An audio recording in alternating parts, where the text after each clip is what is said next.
of demographic. RBN has set out to provide some of the best news on the internet through republicbroadcasting.org, and also has begun to use the tools to our advantage by way of social media.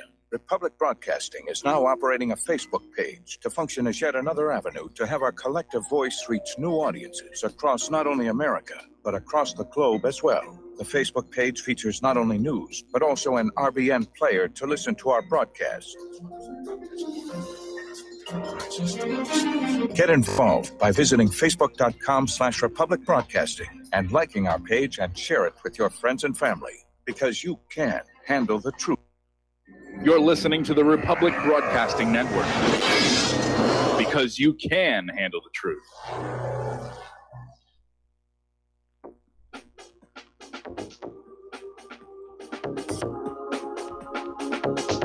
What Really Happened with your host, Mike Rivero. The history the government hopes you never learn. Here is your host, Michael Rivero. And aloha, America. Welcome to our show today. It is Tuesday, July 9th, 2019, getting into the week here. And as you can probably tell from the YouTube video, the room is starting to thin out a little bit, and things are going away here. And we're slowly but surely getting ready for this move to Indiana. And I find myself in the afternoon sitting out on the back lanai enjoying the view, because it is a beautiful view out there. And it's going to be, I don't think we're going to have the same view when we get to the other side. Okay, let's see. We seem to have a little audio glitch here. Anyway, the show is just starting here. And the phone lines are open, 800-313-9443. That's 800-313-9443. And Sam is in our control room, ready to answer the phone, put you on the air with your comments, questions, and observations and opinions. So let's get going here, and hopefully, all right, testing, 1, 2, 3. Now, I'm only getting one side of the, it's one thing about Indiana is the equipment will last a lot longer because we're not dealing with the salt air. All right, well, I'll worry about this on the next commercial break here. Okay, so anyway, let's see. Okay, testing. Yeah, something's gone wrong here. But as long as you can hear me, I guess we're good to go for the show. All right, so let's get right into it. It's Tuesday, July 9th, 2019. Okay, the control room says that the sound is coming through just fine, so we'll be fine. Could be the headset. Could be the headset's going. Okay, so let's get into it. Let's get started now. Obviously, the big story continues to be Jeff Epstein. It's getting a lot of coverage on the corporate media, which is, I think, a little surprising, because the corporate media right now, certainly the corporate social media, is trying to basically de-emphasize this story, and certainly to distance the Democrats from it. And we're seeing it on Wikipedia, we're seeing it on FaceTime, we're seeing it on YouTube and Google. They just want to get the Democrats as far away from this as possible, and they're trying to just create these very tenuous links between Donald Trump and Jeff Epstein. And basically they're going back to when both of them were property developers in New York. Was long before Trump was even thinking about running for president, and they're trying to use that to say, oh well, see, he's tangled up in this, he had to know what was going on, and they're just trying to build this case here. But this could potentially spin out of control, and it could turn out to be one of the biggest scandals in U.S. history if it breaks into the open. But there are a lot of people right now who don't want it to break into the open, and some of the biggest names in America are actually terrified right now. Now, somebody has leaked out a redacted version of Epstein's Little Black Book, which was apparently stolen from his home by somebody who wanted to whistleblow.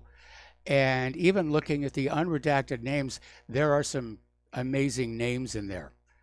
So, yeah, This is going to be really, really big. All right, so let's grab a phone call here from Joe in California. Aloha, Joe. Welcome to the show. What's on your mind? Aloha, Mike. Nice to see that you're back in the saddle, feeling well. Yep. Mike, I heard something coming out of the Clinton library regarding the former president, our former esteemed president's 26 trips on the Lolita Express. I'm hearing 26 or 27. The numbers are varying, Okay. and I'm hoping somebody's going to go through the pilot's logs and just do a quick count to validate the number. Yeah, it was a pithy, succinct release. They just said that the former president traveled there for quote-unquote research. Are they admitting he went down to the island? No, I was just making a bad joke. Oh, okay. Research. Yep. Mike, Dustin alluded to yesterday, Dustin made a reference to Epstein saying, how did this guy get his money? He outwardly, I believe, is a asset manager. Now, we know what he was doing. You know, he was luring these VIPs to this island. Has there been any discussion about possible Robert Maxwell scenario where he was bankrolled by Israel to do this to affect this game of his? Well, we don't know whether he has or has not, but it's beginning to look more and more like he's got some spooky connections. And part of that, Yes. of course, would go to explain why he got that sweetheart deal down there in Florida. They pretty much acknowledged that he was an FBI informant. We know that at one point he was using the same aircraft that the CIA and the State Department and DynCorp were using when they were engaged in some nefarious business around the world. So I would say that this guy is starting to look more and more like Clay Shaw. Yeah, I'm under the opinion that this story is just going to go away. I've seen too many cases. The U.S. has become a banana republic when it comes to the elite facing real justice. I think this is just going to go away. You may well be right. I mean, if you go back and you look at the Franklin scandal, I mean, that had already reached the point of being a documentary on the Discovery Channel. And there was just so much pressure brought to bear, and Discovery Channel canceled the broadcast, and the videotapes that were being sold with the program were all bought up by a single purchaser and disappeared, and all we have left now is an editing work tape, which, by the way, I did link it to the front of whatreallyhappened.com as kind of a look back that apparently this kind of shenanigans has been going on for a very long time. It didn't start with Epstein, and you have to wonder, is this really the mindset of the elite in this country? Yeah. Mike, finally, first of all, I have no use for the United Nations. I mean, where are they with respect to Turkey's occupation of Syria, the U.S.'s, Israel's serial bombing of Syria? I mean, it's become a joke, the UN. Yes. They should just pack up and leave. I agree. Quickly, I wanted to ask you a question regarding Russia and the deployment of the S-300s or S-400s to Syria. Yes. I'm a little skeptical about about Russia's game, because we continue to see these Israeli attacks, whether they're using Lebanese airspace or Syrian airspace. I mean, it's one thing to deploy this system, but another thing to actually fire the missile, especially when it comes to firing it at Israeli fighter jets. I mean, do the Russians? I assume the Russians have operational control. They have the final decision on whether or not to fire these systems. Is that correct? My understanding is that the Russians are temporarily in charge of these missile batteries until the Syrian forces can train up on them. And they have, in fact, been used on a couple of occasions to try and knock down some of the incoming drones and missiles. But Israel always stands off their fighter jets, and I think Russia understands that going after one of the launch platforms, the fighter jets, is going to escalate the situation out of control. So right now they're just using these missiles just to knock down these incoming drones and cruise missiles. Okay, and I wasn't sure whether or not the Israelis were continuing to shadow, like to use commercial jets as a sort of defense, a protection against their fighter jets being fired on. Yes, that's an Israeli tactic. It goes back years and years and years. In fact, when we were looking at the number of accidental shoot-downs of civilian passenger jets in connection with TWA 800, there was one that surfaced that was shot down over the Mediterranean. And the suspicion at the time was that there was an Israeli fighter jet directly underneath the passenger jet that was the intended target. Wow. Okay, thank you so much, Mike. All right, thanks an awful lot. We're going to let you go. We're going to do a shout out to our on-air affiliates who are just now rejoining the network.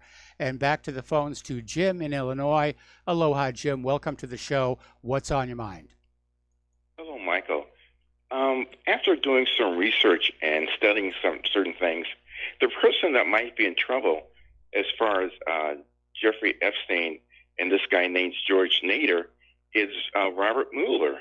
Apparently, in 2008, Epstein was a witness for Mueller and testified, which I don't know what was going on or stated, but it sounds like Mueller might have been protecting Epstein in 2008. Yeah, I mean, again, there's a document that surfaced that makes it very clear Epstein was providing information to Mueller's FBI. Right. Now, this guy, George Nader, last month, he was arrested at the airport in Washington, D.C. for bringing child pornography into the country. And apparently, now this is a fact. If you go to the Mueller report, in 2018, he was a witness for Mueller. And when you read the report, his name is mentioned over 100 times. He was there when Donald Trump Jr. met with the Russians at the Trump Tower in 2017. He met Trump in the Oval Office. But again, this is a guy who is a convicted child pornographer. Back in 1991, that's when he was convicted. But it seems like Mueller is protecting these child pornographers and sex offenders. Well, again, if you go back and you study the Franklin scandal, obviously these elite pedophiles are protecting each other. That may be the glue that's holding the deep state together. And I know it's kind of a sick idea that we have this clique of child molesters running the country, but it's starting to look more and more like that. Certainly, again, there's going to be a tremendous amount of pressure brought to bear to make this Epstein case go away. Possibly there's going to be some wet work involved. If Epstein is actually granted bail on the 15th, he's gone. You'll never see him again. He'll be down in the Cayman Islands playing canasta with Ken Lay. Well, Michael, a week from tomorrow, Mueller is going to be on Capitol Hill, and I guarantee you're going to have Democrats and Republicans asking him about Epstein and this guy Nader. I'm not so sure. I think Mueller's lawyers would simply say it's outside the scope of the committee's purview. Okay. Well, again, I think people need to look at Mueller and why. Now, this is the same guy that protected Whitey Bulger. Am I correct? Yes. So Mueller is not a nice guy. Let's face it. He's not a good guy. All right, then. Right. Michael, you take care. All right, thanks an awful lot, and we're going to switch over to Don in Iowa. Aloha, Don. Welcome to the show. What's on your mind? Hello, Mike. I can't understand how there's a big, what's the truth? This lady, how many times did Bill Clinton fly with this guy, Jeffrey Epstein? Conchita Sarnoff, the author of Trafficking, she wrote a book about it. She said he was a guest of Epstein 27 times from the pilot logs. Yes. Clinton himself released a statement saying he only flew with Epstein 4 times and he never went to the island. So I mean, there's a big difference in these two assertions here, right? Yeah, but the pilot logs It's gotta back be up. one or the other. The pilot logs tell the true story, and I'm pretty sure that Bill Clinton, when he was coming up with his little statement to release today, either was unaware of the pilot logs, because pilots log everything when they are flying a plane. They log everything: who's on board, passenger count, and so Bill Clinton's name is in there along with a lot of other people. Yeah, I mean, the names, it's got to come out if there's going to be a trial. Now, as far as the possibility that Epstein might get killed in prison, the last major celebrity criminal that got killed in prison was Whitey Bulger. They transferred him to a prison. He immediately was murdered while he was in his wheelchair. So, I mean, and then after that, you didn't hear anything about it. There's nothing to see or move along. He just got murdered. Same thing with Irv Rubin. When they arrested Irv Rubin, was the head of the JDL, and he was arrested for for plotting to kill a congressman and blow up a mosque. Right. And he was in prison, and he was trying to make a deal, and he got murdered there in prison. Yeah, I think Whitey Bulger was going to talk. He was going to give an interview and tell everybody everything or something like that, maybe. And they were afraid he was going to do that. But now, as far as Dershowitz, and I don't defend Dershowitz. I mean, I don't like lawyers like that. I mean, they say, well, even the criminal has to be defended. I don't understand how that works. But anyway, he said that he wants to see some evidence. And what he's saying is it's hard to prove these crimes unless you don't have any hard evidence. You don't have any evidence of rape. You don't have any DNA. You don't have any fingerprints. So, I mean, they can try to, all they have is people talking, witnesses. No, they've got photos. Victims. Well, okay, yeah, if they got photos of that stuff, then that's the evidence. I mean, there's no way he's going to get out of it that I can see. Okay, I'll let you go now, Mike. Thank you. All right, yeah, I mean, the crux of the case from the Southern District of New York is that they found apparently a huge stash of explicit photos of underage girls in Epstein's Manhattan mansion. And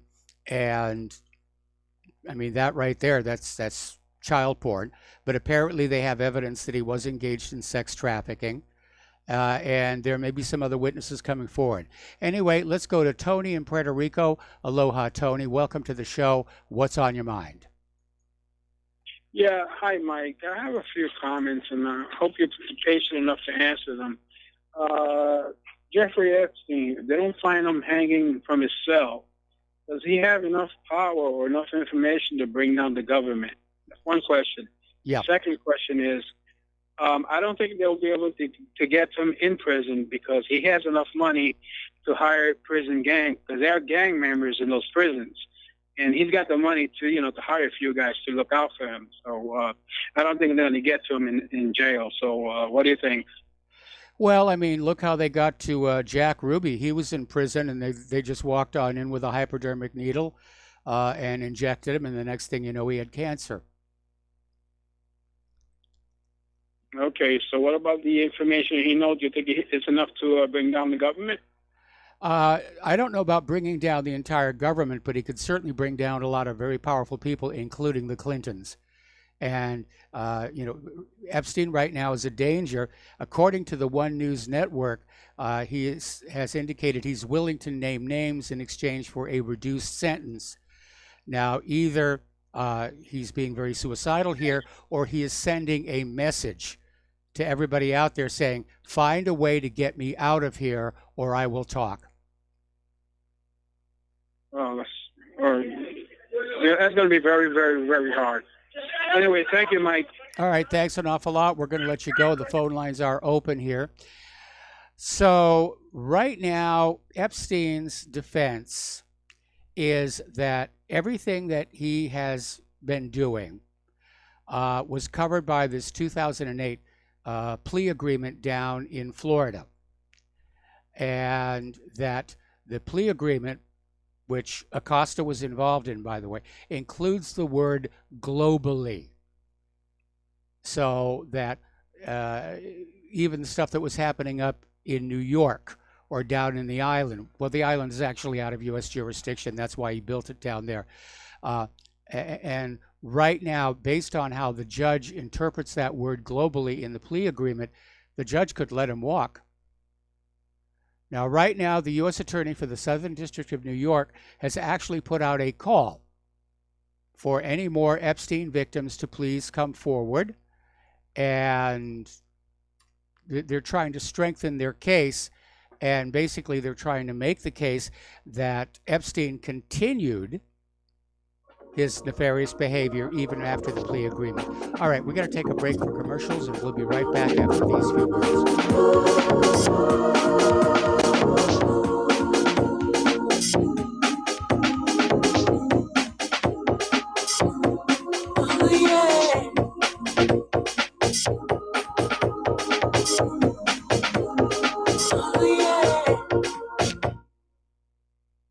It's happening, ladies and gentlemen. We here at RBN are working with Front Sight Firearms Training Institute to bring our audience the best in combat, tactical, and defensive firearms training. Whether you're a private citizen who is new to firearms or you have a concealed weapon permit and want a level of training that surpasses what you've received from your local gun range, Front Sight provides priceless education and skills taught by seasoned law enforcement, military, and private citizen instructors to levels that far exceed law enforcement and military standard. With nearly 1 million responsible citizens trained from every town, city, and state from across the United States, Front Sight has bolstered the Patriot movement to a whole new level. Contact Dan Sutterfield by phone at 573-762-2356 or 573-465-2356 or shoot him an email at domedan, DOMEDAN, @hotmail.com. This is a limited time opportunity. Don't miss it.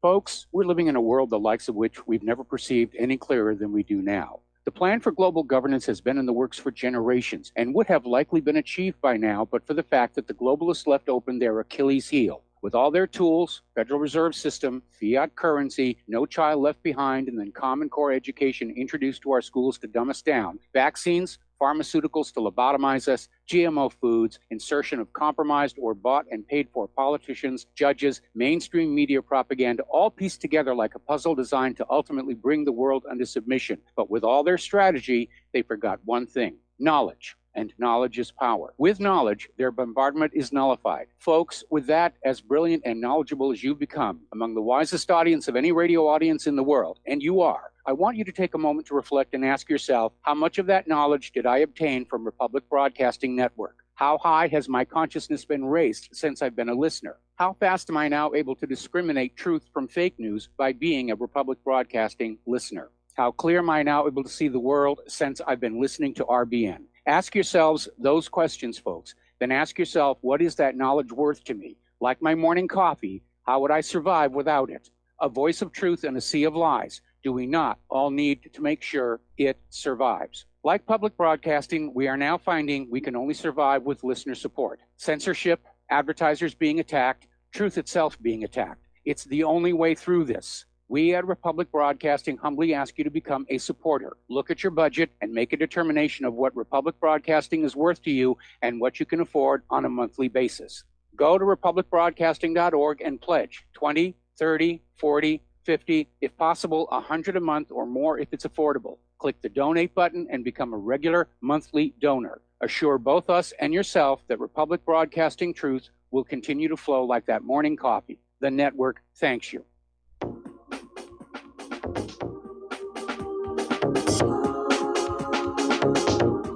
What really happened with your host, Mike Rivero. You're listening to the Republic Broadcasting Network. Here is your host, Michael Rivero. And aloha, America. Welcome back to our show here. And once again, for those of you who want to support Republic Broadcasting, and we do need your support. If we're going to stay here, if you're going to tune in and find us here every day, we need your help. We don't have large corporations supporting us. We don't have grants coming in from shadowy non-governmental organizations, which also means we don't have anybody looking over our shoulder and telling us what to tell you.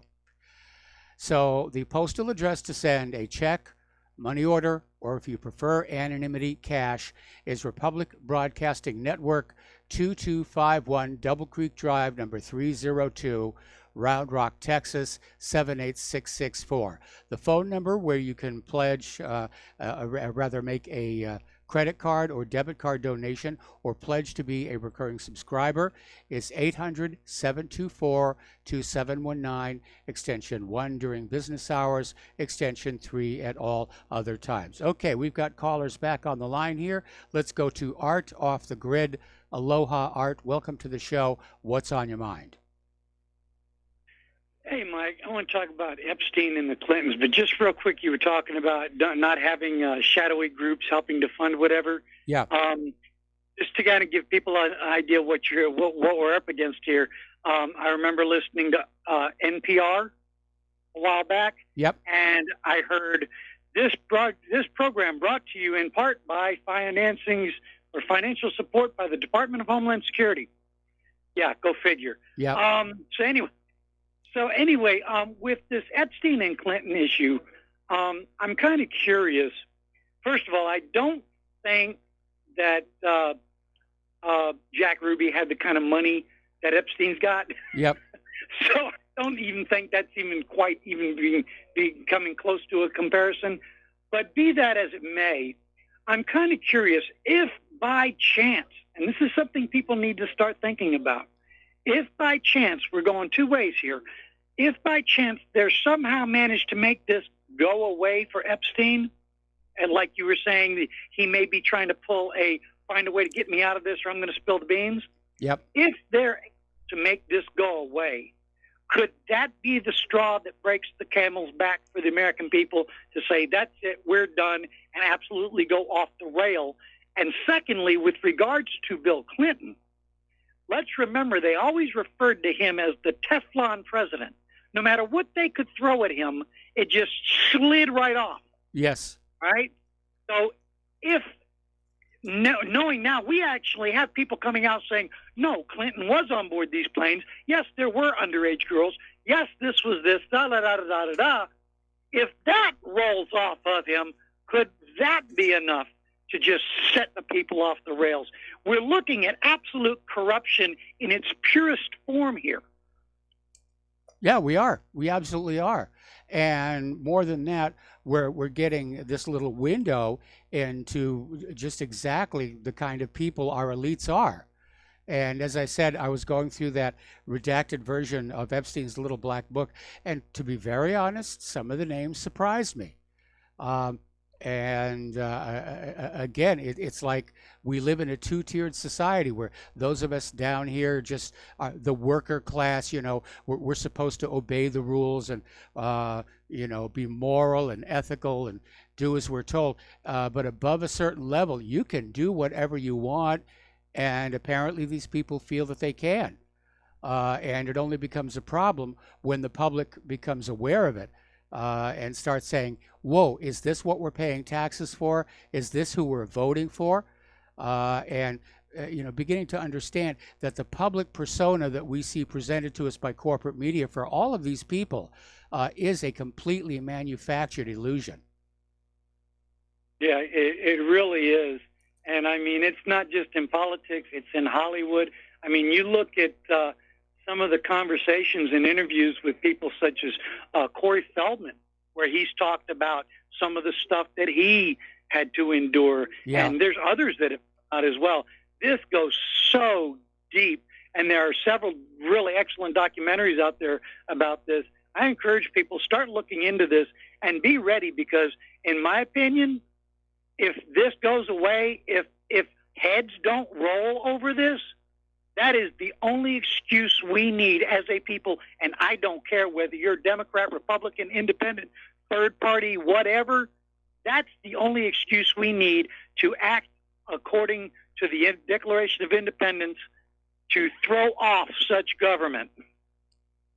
Anyway, thanks, Mike. Have a great one. All right, thanks an awful lot. We're going to let you go, and we've got another caller waiting on the line, but we're also coming up on a commercial break here, so I'm going to do a story instead until the commercial break. Now, do you remember Ghislaine Maxwell? She was Jeff Epstein's pimp, And she was the one who went out and she recruited a lot of these girls and lured them down to the island with promises of all kinds of money. Didn't tell them what it was they were going to wind up doing. Apparently, she arranged the meetings with Prince Andrew, Clinton, and Sergey Brin. And now there are rumors that she may turn on Jeff Epstein. She may turn state's evidence. All right, we're going to take another break for commercials. Back with a phone call after these few words.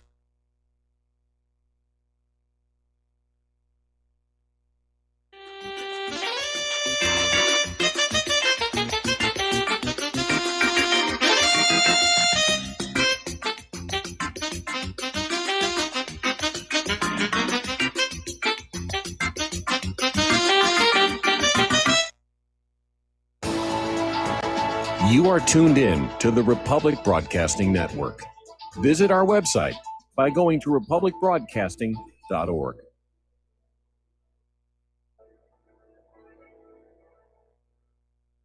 Homeowners, are you in foreclosure, expecting to be served with a foreclosure lawsuit, or suspect your lender has coerced you into an illegal mortgage transaction?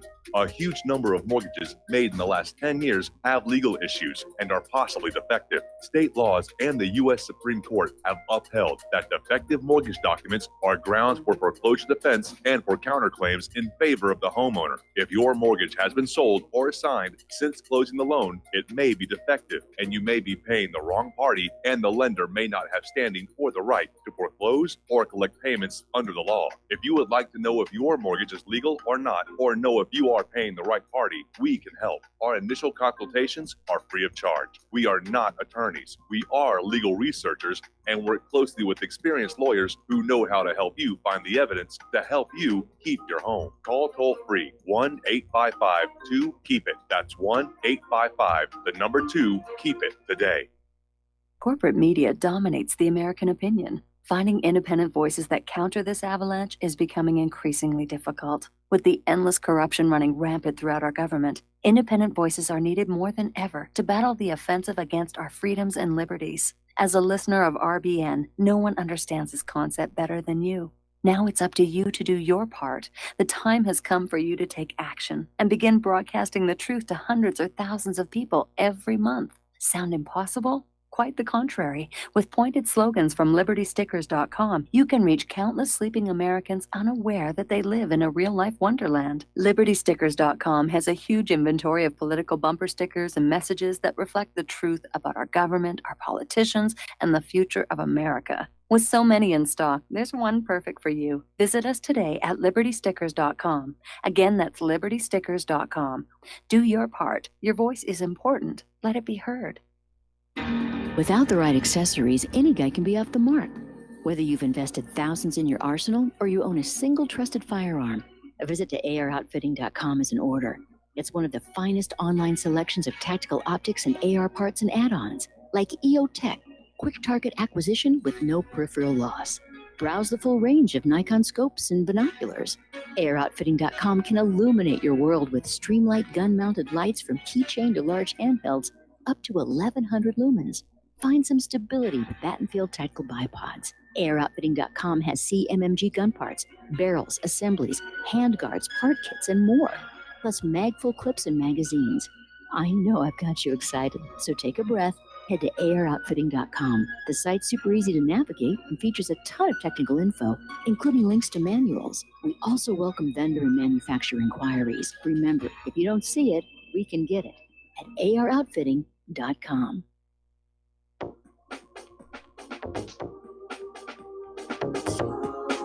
What really happened with your host, Mike Rivero. Join Mike on the air. Call toll-free 800-313-9443. 800-313-9443.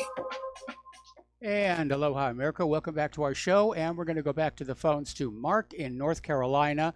Aloha, Mark. Welcome to the show. What's on your mind? Hey, Mike, what's on my mind is that talking about this Epstein's safety if he goes into prison, which he probably will. I would be very concerned about trusting the Bureau of Prisons. Somebody had mentioned Whitey Bulger before. Yes. As a former correctional officer myself, I can tell you what they did to Bulger, this is murder. Yes. And it was approved by top people within the Bureau of Prisons and probably the Justice Department, including Mueller, because of Mueller's relationship with Bulger. You don't transfer an 89-year-old inmate confined to a wheelchair and in bad health from one prison to an even more maximum security prison. Okay, if you transfer him anywhere, it'd be to a medical facility. Okay, you were looking to kill the guy when you do that, and the fact that he wasn't even guarded and that the inmates right away got a hold of him and smashed his head open tells you that this is all a setup. And nobody's investigating this, or just people just accept this. Goes to show you how down the rat hole this country has gone. I mean, it's obvious. I mean, the motive is there because of the relationship between Mueller and I understand Bulger was threatening to talk, right? Yes. He was threatening to start singing. That people can't put this together is beyond me. It's really that nobody really wants to put this together. Now, with Epstein, if they put him in a Bureau of Prisons facility or even let the U.S. Marshals guard him, I wouldn't trust that at all. I would like him to be put in a military prison and guarded, in a special section and guarded by soldiers. I would trust those soldiers, MPs in those cases, because those ones who usually serve as correctional officers. I would trust those soldiers more than I would trust civilian corrections officers or civilian U.S. Marshals on the outside. Far more. There's no guarantee there either. But this guy's got information that could bring down the whole government. I mean, this is big. And if they're serious about prosecuting this guy, and he is, obviously, he's already starting to sing, there's no telling who he might bring down. It's not just the Clinton. We don't even know about Trump himself. Evidently there's some connections there. And I'll bet you there's connections with many members of Congress, Senate, and other officials within the government, and not to mention corporate, people, large corporations. I don't have any evidence on it, but I'll bet you these dirty, what do you call them again? The high-tech companies got some kind of connections there, and so did the big banks. Oh, yeah. I mean, this, Google founder Sergey Brin was down there having supposedly dinner with Epstein, and that was arranged by this Ghislaine Maxwell. And he was just, oh, by the way, Maxwell, I don't know if you know, but Maxwell, from everything I understand, he's Mossad. And he was, the thing is this, he changed his name evidently, with British sounding name. Excuse me. Ghislaine Maxwell is a woman. I'm talking about the male Maxwell. I think it's okay. Okay. He's considered to be Mossad. I think it was Ryan Dawson that talked about him. I'm not sure. Or it may have been Adam Green with No More News. But they did some good research on it. It's not his real name. Oh, no. I think it was Marfonio, Jake Marfonio. There's good evidence to show that this guy is, a Mossad agent. And that's another thing. Seems like Epstein may have even been working for the Mossad and to blackmail people. So probably the Mossad is looking to kill him too now. There's a lot of people that want this guy to he's certainly worth more dead than alive, to put it mildly. He certainly is. And all I can say is I'm presuming that he's got dead man switches set up all over the place because that's the only way he's going to stay alive.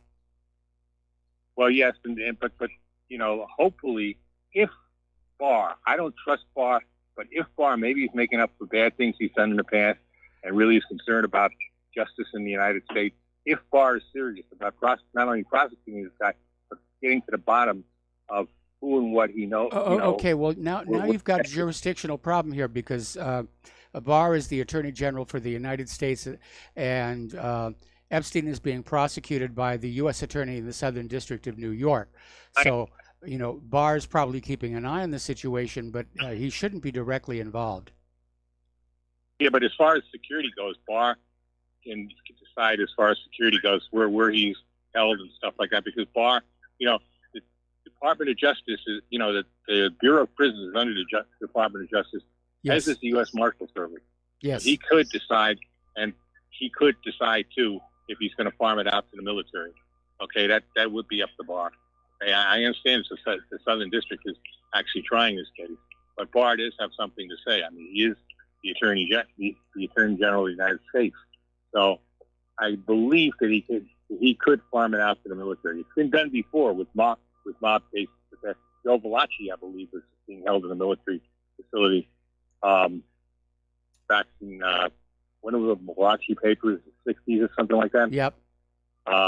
So something's got to be there, because if you want to really prosecute this guy and find out the truth and find out who he's connected with, and I'm more interested in in finding out his connections, because that's what's important, because maybe we can finally take down this corrupt government and bring back a real constitutional republic. And this might be the key. So like I said, Mike, I hope they know what they're doing. It certainly would not make me feel very good if they put him in a Bureau of Prisons facility. Not after what happened to Bolger and others. Well, right now he's in the same prison as El Chapo. Oh, that's not good. That's not. You're talking about the holding facility in Manhattan? Yep. That's not good at all. That is not good at all, Mike. I tell you. But like I said, I don't trust this whole thing. I don't know how far this is going. I think there's some people with good intentions that really want to get to the bottom of this. Other people just want to squelch it. Other people think this is just going to take down Trump.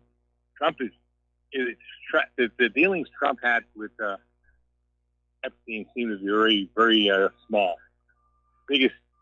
They're very small. They're very indirect, and the Democrats are trying to fan it up to say, see, it's really Trump. Forget about Clinton. It was really Trump, and they're basically hoping that the American people are going to watch the TV news and get the new official version of the Epstein story.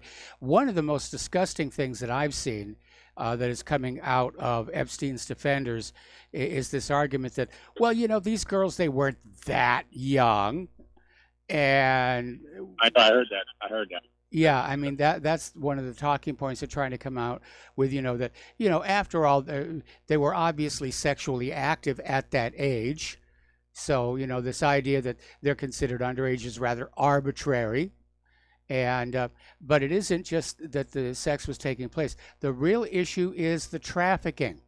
Now, in the sex trade, prostitution, the workers are there voluntarily. Yes, they get abused by the police and by their pimps and everything, but they have basically said, I'm going to go in and I'm going to do this stuff.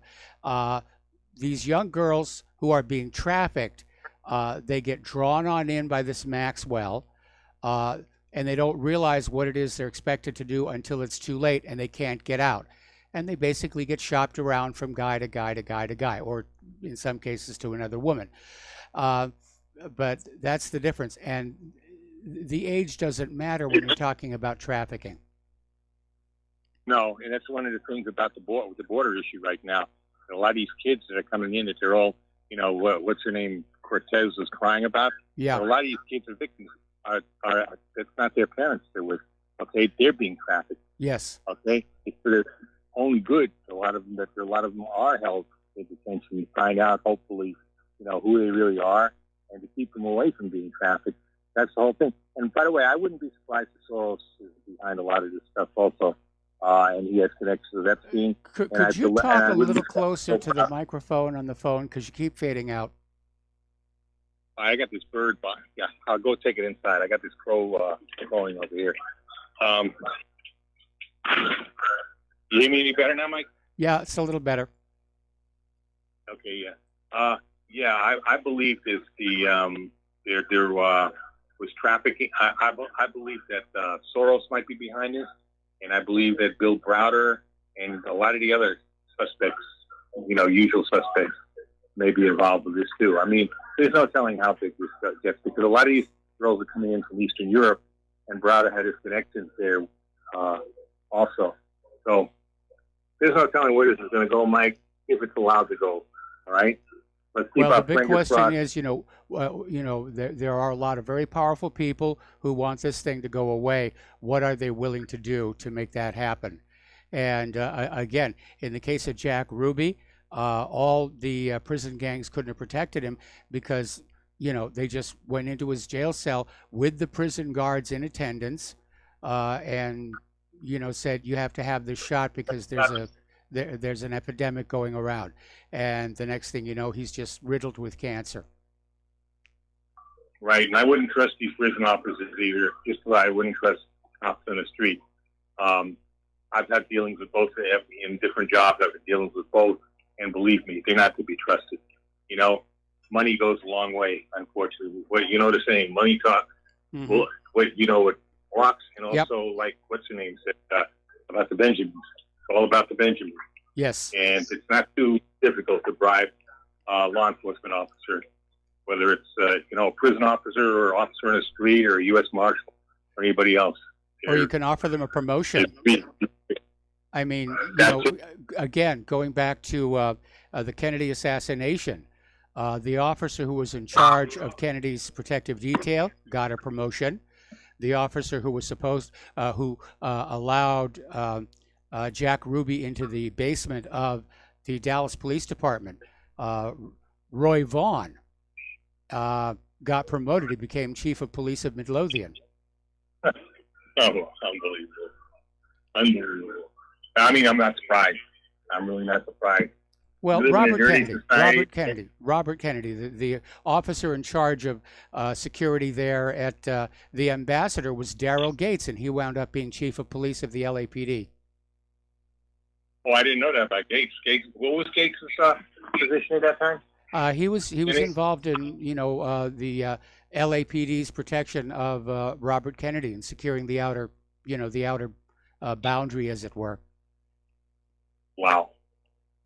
So I mean, like you said, you got all kinds of jerks, you got all kinds of corrupt people. I'm glad I'm out of that type of work, Mike. Believe me, and I wouldn't advise anybody to go into it. I mean, I guess you're desperate enough, you need a job enough, but it tears at the soul. That's what it does, If you're good and you're decent, you got to deal with that. Now, first of all, you're not going anywhere. Second of all, it's going to hurt you at night. You're going to have trouble sleeping at night. And, it's not a good thing. Mark, do you remember the Stanford prison experiment? I heard about it. I never followed that close. You probably ought to web search that and, read that because it was quite an alarming study. I will. I've heard about it, but I haven't really gone into it too much in detail. A lot of that stuff just upsets me. A lot of that stuff brings back bad memories, And okay, well then you may want to take a pass on this. Anyway, Mark, we're going to let you go, and we're going to switch over to Dustin in New Jersey. Aloha, Dustin. Welcome to the show. What's on your name? I'm sorry. What's on your mind, Dustin? Are you there? Yeah. Hi, Mike. How you doing? Fine. On a couple previous callers before, he said, "Is this going to be the thing that gets the American people?" The American people, for the most part, don't know what a Jeffrey Epstein is. They don't do any research on anything. We're not. The American people ain't going to rise up for this. We only rise up for using the toilet and reaching for the snacks during the Super Bowl. Sad to say. So nothing's going to happen with Jeffrey Epstein one way or another. Having said that, Mark, they can move him to a military prison per se. They can get to him there. Yeah. Everybody's human being. Not everybody, but most people can be bought off or threatened with other ways to get to people. So they can move him to anywhere and they can get to him. So to say that, and I mean, you're talking powerful people, and I said this yesterday, not only in the government, Congress, Senate, maybe Supreme Court meeting. Yep. We all know Kevin Spacey was on that plane, right? I mean, actors, actresses, you're talking about the whole shebang, man. This is not like a one group of people. It's like a lot of other people. A lot of flights went to his, and also he had his mansions. He has 2 mansions, the island, and what else does he have? Well, he has to have. Nobody knows. He's got a lot of properties, and the ones where supposedly a lot of this activity was going on was the one down in Florida, which is where he got into trouble back in 2007. There's the Manhattan mansion. And then, of course, after Florida is when he built that little, a place down in the Caribbean off the coast of Puerto Rico. And his place in Florida, isn't that like that great and wonderful Palm Beach, the most center of like not corrupted? That's the most corrupt place in Florida, next to Orange County or whatever. It's corrupt. Palm Beach is corrupt. So this guy could. Yeah, he's got a lot of connections, and he can get. Who knows? But I don't really think anybody high up's going to get touched, because we kept thinking this too. Remember, the indictments were coming, and we all got hyped up, and nothing. Yeah, I know. We're still with with Bob Barr, Mike. Okay, Dustin. Now Dustin. Yeah. There seems to be a problem with your telephone where you keep dropping out. You're starting to sound like Johnny Mathis. How's that? Is that any better? I think so. Just start talking again. Yeah, I mean, we look at Bob Barr. Now, is it a federal offense to bring in, like, women, like underage girls from overseas and to use them over here, maybe? Like, Bob Barr can do something about that then, right? If he would. If he wanted to. And then, of course, you've got the Mann Act, and that would fall squarely under the jurisdiction of the FBI and the Department of Justice. And also, can you hold me over? Is it possible? Yeah. Okay. Stay on the line. We'll be right back. Okay.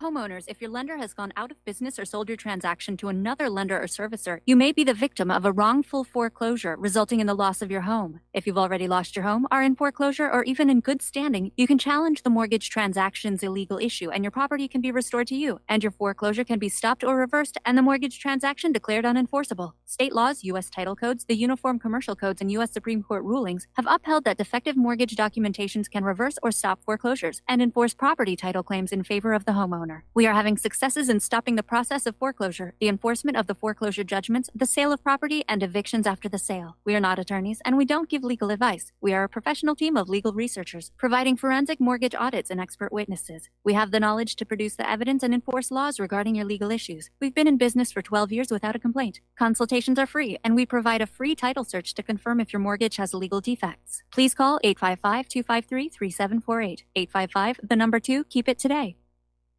Tired of being lied to by mass media? It's growing more and more apparent today that news is received less and less through standard media outlets. Even with a growing audience every day, RBN is beginning to direct more efforts into social media. Social media and the use of the internet is fast becoming the primary source of people for news, regardless of demographic. RBN has set out to provide some of the best news on the internet through republicbroadcasting.org, and also has begun to use the tools to our advantage by way of social media. Republic Broadcasting is now operating a Facebook page to function as yet another avenue to have our collective voice reach new audiences across not only America, but across the globe as well. The Facebook page features not only news, but also an RBN player to listen to our broadcasts. Get involved by visiting facebook.com/Republic Broadcasting and liking our page and share it with your friends and family, because you can handle the truth. Many people write us about their experience with Extendivite. Allow me to read you some from Amazon.com. It really does work like the review says it does. I cannot believe that after the first few days, I didn't feel as sluggish or clogged up. It has had a profound impact on my physical, emotional well-being. I'm skeptical as most people about products and their claims, and I never write reviews, but this is a wonderful product and I recommend it to everyone. Great product. It has brought my blood pressure from the mid-150s over the 80s to the mid-130s over mid-80s, along with diet and exercise in just the past couple of months. Excellent. Thank you, David. Tell us your story. Get Extendivite today. Call 1-877-928-8822 or visit heartdrop.com. Extend your life with Extendovite. When all this twisted steel was swept away, did these remaining holes reveal what's really happened? And aloha, America. Welcome back to our show here. We're talking with Dustin in New Jersey. And Dustin, just sort of pick up where you left off. Yeah, I mean, Attorney General, I hate to tell this to people, but he's part of the system. Yes. There ain't no, I mean, where is all the investigations going? Like, Sean, remember, all these people kept saying, like, the indictments were coming out. Nothing's happening. You know, it's just absolutely nothing. So, I don't know. With Jeff Epstein, I wouldn't hold my breath. Like, it's sad to say, Mike. Like, I don't know. And isn't Cuomo's daughter, like, gonna prosecute him or something in New York? It's not Cuomo's daughter. It's I read this just yesterday. But it is somebody who's part of the inner circle, as it were. As far as Barr himself is concerned, he is refusing to recuse himself from the Epstein case that's going on now. Oddly enough, though, he has recused himself from reviewing the plea deal back in 2008. Doesn't want to look at it. Doesn't want to, deal with how that came about. And can't they, like, IRS charges? Because didn't he pay cash to the madam and then she paid cash to the girls to go look for more girls? So isn't that like, they got Al Capone on that, right? Tax evasion? Maybe. So, I mean, so they... Are you there? Yeah. Oh, okay. That's... No, we're having some issues with the phones here today. Yeah, I'm thinking like with the tax evasion, because, he's got to... If he gave he gave cash to people, well, he didn't. Is that on his tax form? That's how they got Al Capone. Well, tax evasion. So I mean, that's how they there's got ways Al to Capone. get him. But here's the thing: if it depends on how much they gave the individual girls, and if it was below a certain level, then no, they wouldn't be required to file a 1099. And I'm sure that, Epstein, after all his years in business, was probably, he's got all kinds of accountants that are taking care of him. And Mike, real quick before I get off the phone, this goes back further than the Franklins. This goes back to Rome and all that, where the elites and the kings of old would go into the village and take the, this has been going on before our parents and great grandparents have been born, where you're but elitist. back in ancient Rome, it was considered socially acceptable. The same thing during the medieval period. In today's day and age, we are told that the law says that sex with an underage girl is statutory rape. And we're all out here playing by the rules. And then we find out that we have all of these elites who are out there saying the rules don't apply to me and I can have sex with underage girls and nothing will happen to me. And you may be right about that. Hi, Mike. Have a good show. All right. Thanks an awful lot here. And we're coming up on our station identification. We still have a lot of callers waiting on the line that we're going to get to after we come back from these few words.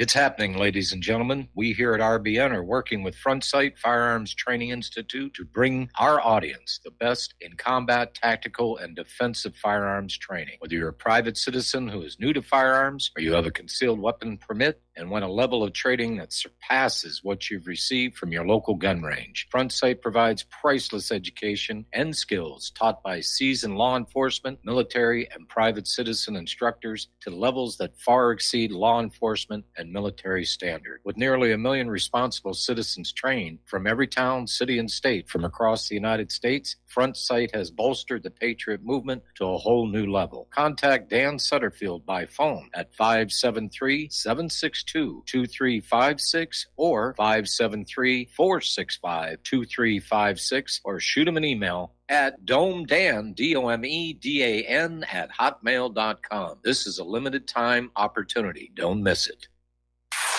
You're listening to Republic Broadcasting Network because you can handle the truth.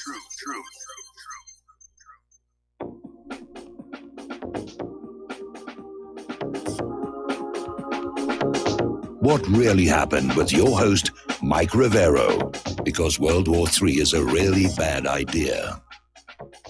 Here is your host, Michael Rivero. And aloha, America. Welcome back to our show here, hour number 2. The phone lines are open, 800-313-9443.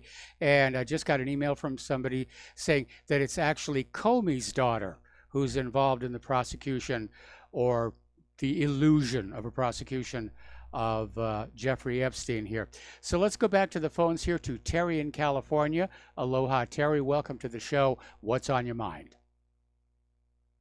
Hey, Mike, I was talking to some high school students, and they didn't have any idea where these killing fields camps were in Cambodia, where they did killing. So I think we're going to have a high school course that instructs all the students on where all that happened, because we can never forget. And the Cambodian government and can't be criticized. That if it is, it's anti-Asian. And they should have a law where you can't have anti-Asian speech against the government. I see the points that you're trying to make there. And I got to tell you, I really wish that our school system would go back to education. You know, math, science, engineering, the arts, auto repair, skills that, people are going to need in the real life. And we're seeing all of this indoctrination coming on in. You've got Israel demanding that Holocaust education be mandatory in our public school system. You've got the LGBTQ movement in there saying that the schools need to be used to teach tolerance and acceptance of alternative lifestyles. And what's getting lost in all of that is actual skill building. And that's one of the reasons why our kids can't compete with the rest of the world. Exactly. You can see where my point sounds so ridiculous. Nobody even wants to talk about it. But if you're in a certain group, you're an exception. And, of course, we have to learn about what happened to them. Well, there's been a great deal of evil in the world. And, when I was growing up and in school, we heard all about Cambodia and the killing fields. But right now, Israel wants a monopoly. They don't want you looking at the Armenian genocide or what happened in Cambodia or any other place. That the entire history of the world is the persecution of the Jewish people and how we're all collectively guilty for it. And you made my point for me, Mike, and I appreciate that. And that's all I had to say. Thank you. All right. Thanks an awful lot here. And we're going to switch over to Peter in California. Aloha, Peter. Welcome to the show. What's on your mind? Yeah, hey, Michael. I was just calling in to tell everybody it was Comey's daughter, who is. And by the way, that's no accident. And if you were assigning a prosecutor to a high-profile political case like this, very high profile, and everybody knows that Comey and Mueller are like linked at the hip. Oh yeah, have been their entire career. Comey, by the way, has all that money laundering. Bank when he was on the board of directors of that bank, but which also is links in with those circles, but do they really believe that they would, if the fix weren't in, Mike, that they wouldn't have appointed somebody else other than Comey's daughter, because Mueller's implicated in this too. Yes. So, the fix is totally in. And by the way, Ghislaine Maxwell is the daughter of Robert Maxwell, who is absolutely a Mossad spy. Yes. Her sister, Ghislaine's sister, Robert Maxwell's other daughter, is a functionary for Israel right now in Israel media. And he, if you were going to cover your bases, Mike, in Washington, to always have a get out of jail free card, you make sure that the Clintons were watching you and implicated, because they can always get you out. They have all the dirt. You'd make sure that the FBI, you were informing in the FBI, and like they won't even bring in, like Whitey Bulger under Mueller, right? He can kill anybody he wants, but as long as he's informing to Mueller, it's okay. But if you inform to Mueller and the FBI all this blackmail stuff that's going on, that they can blackmail as well, and then you do it with the Mossad, you're totally covered. You're never going to get hurt. So, it's no accident that Comey's daughter is there. Yeah. I absolutely agree. Yeah, this place it's to use the expression from Sean Connery in the Untouchables, this government stinks like a whorehouse at low tide. And it is awful. Yes. And this is just, I'm sorry, go ahead, Mike. No, I was just laughing and agreeing with you. Nothing ever will come of this. None of these guys, the Clintons, this is their umpteenth scandal. Prince Andrew, all the, believe me. So was what's his name, the lawyer from Harvard, Dershowitz. Yes. They're all involved in this. Rudy Giuliani was probably involved in it. Wasn't there a link with that as well? I'm not aware of that particular link. I'm not sure of that, so don't, but there's a whole lot of people involved in this, but if you're going to cover yourself and make sure you were untouchable, you go with the Clintons, put them in on it. You go with the FBI and the Mueller, and you go with the Mossad. Between those three people, you're absolutely covered, 360 degrees. Yeah. No. And by the way, it's a huge mess. Yeah, but Robert Maxwell, Ghislaine Maxwell, the pimp for Epstein. Her father was a major Mossad spy. Everybody knew that. That even made the regular papers that don't even usually say that. So, anyways, that's just my comment, man. They're going to walk. Well, I'll be very disappointed if it happens. But again, at some point, the mechanism by which all of these scandals are kept under wraps, it's going to crack, it's going to break, and it will all unravel. I mean, look at how hard they tried. Look how hard they tried to cover up Watergate. Yeah, and they're coming with frequency and severity and frequency, so much so that it's now becoming pretty widely known just how utterly completely corrupt our government is and our whole political system, and people are so cynical that at some point it's got to collapse. I think that will be the main impetus to collapse. Who wants to take orders from these people? Who wants to put our children under their orders? So,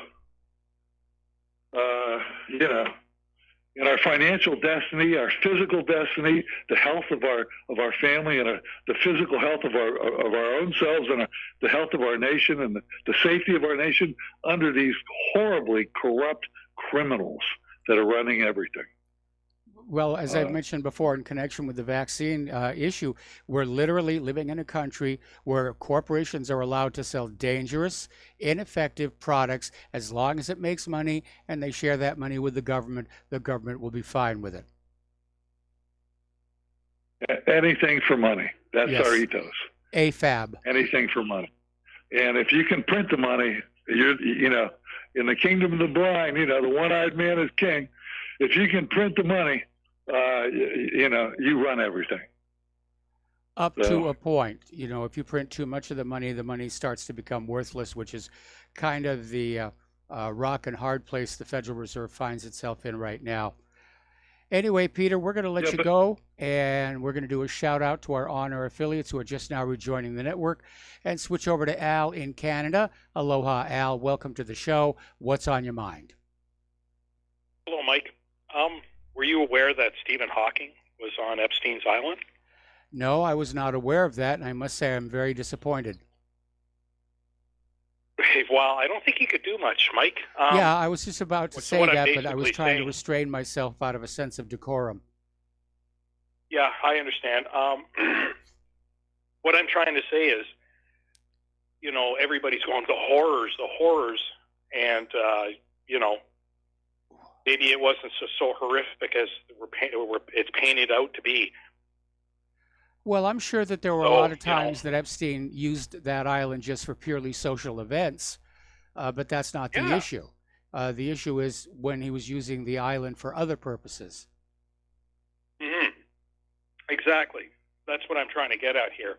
So, you know, I mean, it is what it is. We're going to find out. There's a lot of conjecture, a lot of things being thrown around that we're not even sure are even true. I would like to change the subject. Okay. Are you aware of? Well, do you know anything about Islam, Mike? Not really, no. May I suggest that you look into it, because I've been learning some stuff on it, and it's not good. So there's a guy named Bill Warner. He's on YouTube. He's used to be a university professor. He talks about Islam, and he doesn't make any personal. He doesn't make it personal or anything. But Islam, it's not really religion. It is the law, and it is politics. Well, there's a reason why ultimately, people all get religions are stoned. politics. You know, religion emerged in human history as a governing mechanism. Okay, you're absolutely right, but with Islam is nothing supersedes it. Nothing. Okay. So I mean, and there's a bunch of other things. For instance, like there is no constitution, right? That doesn't exist. The Constitution and Islam are incompatible. So you can forget about that, and that goes with any country. So Dr. Bill Warner said that basically Allah, or sorry, not Allah. What's his name? Muhammad. Yeah. He started out in Mecca, right? Yes. And he was basically asked to leave, and he went to Medina, and that's where everything changed with this religion, quote, way of life, politics thing. And he started his jihads. And a jihad is not what we think it is. It's not a holy war at all. Well, the concept of a holy war was actually invented by the popes, you know, when they were trying to basically recapture the Crusades. Holy Land. The Crusades, yeah. It was a war for God. There's a reason the Crusades happened. This all goes hand in hand. There's a reason the Crusades happened, because Islam was spreading. And so they went down there to, basically stop it where it started. And well, the this Catholics, Holy Land thing, the Catholics have a very, very not bloody real. history. I mean, remember the war on the Cathars? I mean, the Cathars in Yes. France. That's what we are. We're the Ca- Cathars. The Cathars in France were the direct biological descendants of the historical Jesus, and they had started their own church based on biological descent, inherited descent, which the Catholic Church's apostolic descent could not compete with, given the culture of the time. So the Catholics basically went on in, declared war on the Cathars, and wiped out 1/3 the population of southern France. So, I mean, you know, Islam is hardly unique, you know, in raising the sword and bloodying it. And if you read some of the stuff that's in the Talmud, it's also very violent, very bloody. Yeah, there's some bad stuff in Islam, but I don't think it's appropriate to single it out like it's the only bad religion there is in the world. Mike, I'm not talking about fighting as in war. That's not what jihad means. It could be done with the pen.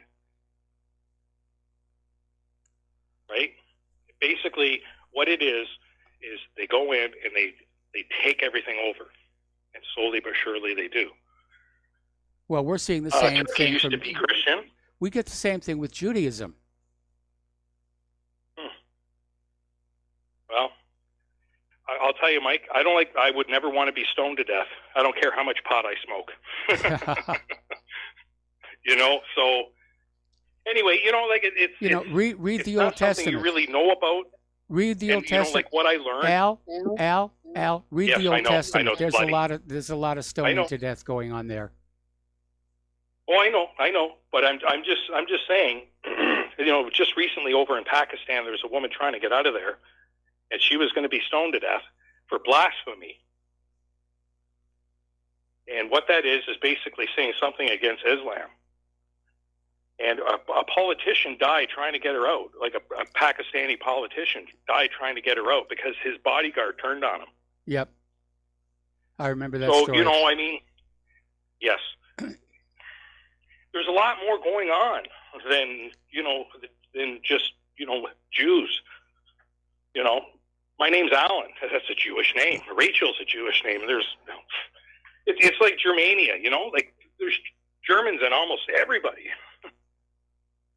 So, you know, it's just a little different thing, right? Because I was getting tired of the Epstein stuff, and I've been studying the Okay, Islam. well, you know, you do seem to have an Islam fixation, and you know, I think, to be fair, we have to look at the Arabic culture as a whole under Islam. They did a lot of bad things. They did a lot of really good things too, like inventing the zero. Oh yeah. So anyway, Al, we're going to let you go because we've got other callers on the thank you. line and a commercial coming up, and I want to get on back to Epstein. So let's go to Lenny in California. Aloha, Lenny. Welcome to the show. What's on your mind? Hey, Mike, can you? Yeah, to the gentleman that just got off the line, they also burnt witches in Salem and accused them of Actually, witchcraft. the And witches that in Salem were hanged, with one exception, and he was pressed to death under heavy rocks. Okay, so they weren't burned at the stake. But my point is that there's violence in every religion. Yes. So, you know, and God isn't necessarily interested in what you call yourself. God is interested in what you do. All right. So, but the thing is, you know, I'm with you getting back to the Epstein thing here. You know, there was a girl in Florida who was 13 when she met Epstein. She was a leader of the cheerleading squad and a straight A student. By the time he finished with her, this is according to True News, Rick Wiles in True News last night reported, by the time he finished with her, she was a stripper and addicted to drugs. Okay, so this is what we're talking about here is a total ruining of the soul of a human being. Yep. Okay, so now if people want to get a notion of what this is all about, it has nothing to do with drugs per se. Go back to Stanley Kubrick's Eyes Wide Shut. Yes. And how the elite practice their form of worship. Yes. We'll call it that. Like I've said it before, and I'll say it again. You can look at it one or two ways. You can look at it as a very high science or a very low religion. And to me, that's the lowest practice of any form of religion. But if, you know, I want to talk about the fathers of all these children. And I agree with Dustin, you know, the last time and the next time the American people get up will probably be to get a beer for a football game. All right, they're not going to really get up for anything. But if you can't do anything else. Turn these fathers loose on Jeffrey Epstein of all these girls. These men have got to be somewhere, because if my daughter, I'd be mad as hell. Yeah, I'm in agreement there. Okay, and so, you know, but the thing is that what we're looking at is a very sick form of religion, and they're using children to denigrate their souls and sacrifice them on a certain level, so that their spiritual development is arrested, and they will never evolve to what they're meant to evolve to. But I want to get to something that that Tony from Puerto Rico brought up yesterday, and I wanted to call, but I did call in, but I didn't get a chance to get on. Lenny, I'm going to have to put you on hold. We got to take a break for commercials. Don't hang up. We'll come right back after these few words.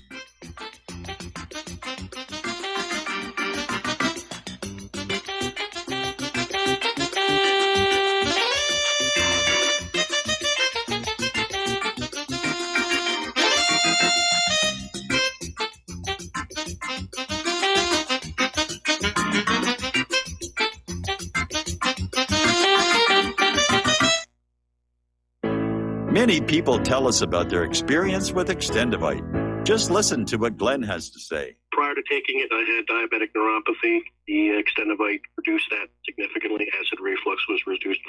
I had athlete's foot, very severe. Trimmed that down to about 75% dandruff, almost completely gone. I had occipital neuralgia at the base of my skull. I was having migraines, reduced by about 90%. Heart palpitations, my heart would kind of stall out. I would skip a beat. Very uncomfortable. And when walking from downstairs going to sleep, by the time I got to the bedroom, which is just one flight of stairs, my heart was pounding, coming out of my chest. My vision was blurry. This completely solved that problem. Great product. Thanks. Tell us your story. Get Extendivite today. Call 1-877-928-8822 or visit heartdrop.com. Extend your life with Extendivite. Folks, we're living in a world the likes of which we've never perceived any clearer than we do now. The plan for global governance has been in the works for generations and would have likely been achieved by now, but for the fact that the globalists left open their Achilles heel. With all their tools, Federal Reserve System, fiat currency, no child left behind, and then Common Core education introduced to our schools to dumb us down, vaccines, pharmaceuticals to lobotomize us, GMO foods, insertion of compromised or bought and paid for politicians, judges, mainstream media propaganda, all pieced together like a puzzle designed to ultimately bring the world under submission. But with all their strategy, they forgot one thing: knowledge. And knowledge is power. With knowledge, their bombardment is nullified. Folks, with that, as brilliant and knowledgeable as you've become, among the wisest audience of any radio audience in the world, and you are, I want you to take a moment to reflect and ask yourself, how much of that knowledge did I obtain from Republic Broadcasting Network? How high has my consciousness been raised since I've been a listener? How fast am I now able to discriminate truth from fake news by being a Republic Broadcasting listener? How clear am I now able to see the world since I've been listening to RBN? Ask yourselves those questions, folks. Then ask yourself, what is that knowledge worth to me? Like my morning coffee, how would I survive without it? A voice of truth in a sea of lies. Do we not all need to make sure it survives? Like public broadcasting, we are now finding we can only survive with listener support. Censorship, advertisers being attacked, truth itself being attacked. It's the only way through this. We at Republic Broadcasting humbly ask you to become a supporter. Look at your budget and make a determination of what Republic Broadcasting is worth to you and what you can afford on a monthly basis. Go to republicbroadcasting.org and pledge 20, 30, 40, 50, if possible, 100 a month or more if it's affordable. Click the donate button and become a regular monthly donor. Assure both us and yourself that Republic Broadcasting truth will continue to flow like that morning coffee. The network thanks you. We the people, in order to form a more perfect union, establish justice, ensure domestic tranquility, provide for the common defense, promote the general welfare, and secure the blessings of liberty. And aloha, America. Welcome back to our show here. We're talking with Lenny in California. And Lenny, before I let you go forward, I have a comment about Eyes Wide Shut. And I want to start by saying overall, I'm a big Stanley Kubrick fan. In fact, it was 2001, A Space Odyssey, that convinced me I wanted to get into visual effects. But Eyes Wide Shut, only Stanley Kubrick could take a movie filled with absolutely gorgeous, totally naked women and make it the most boring film I'd ever seen in my life.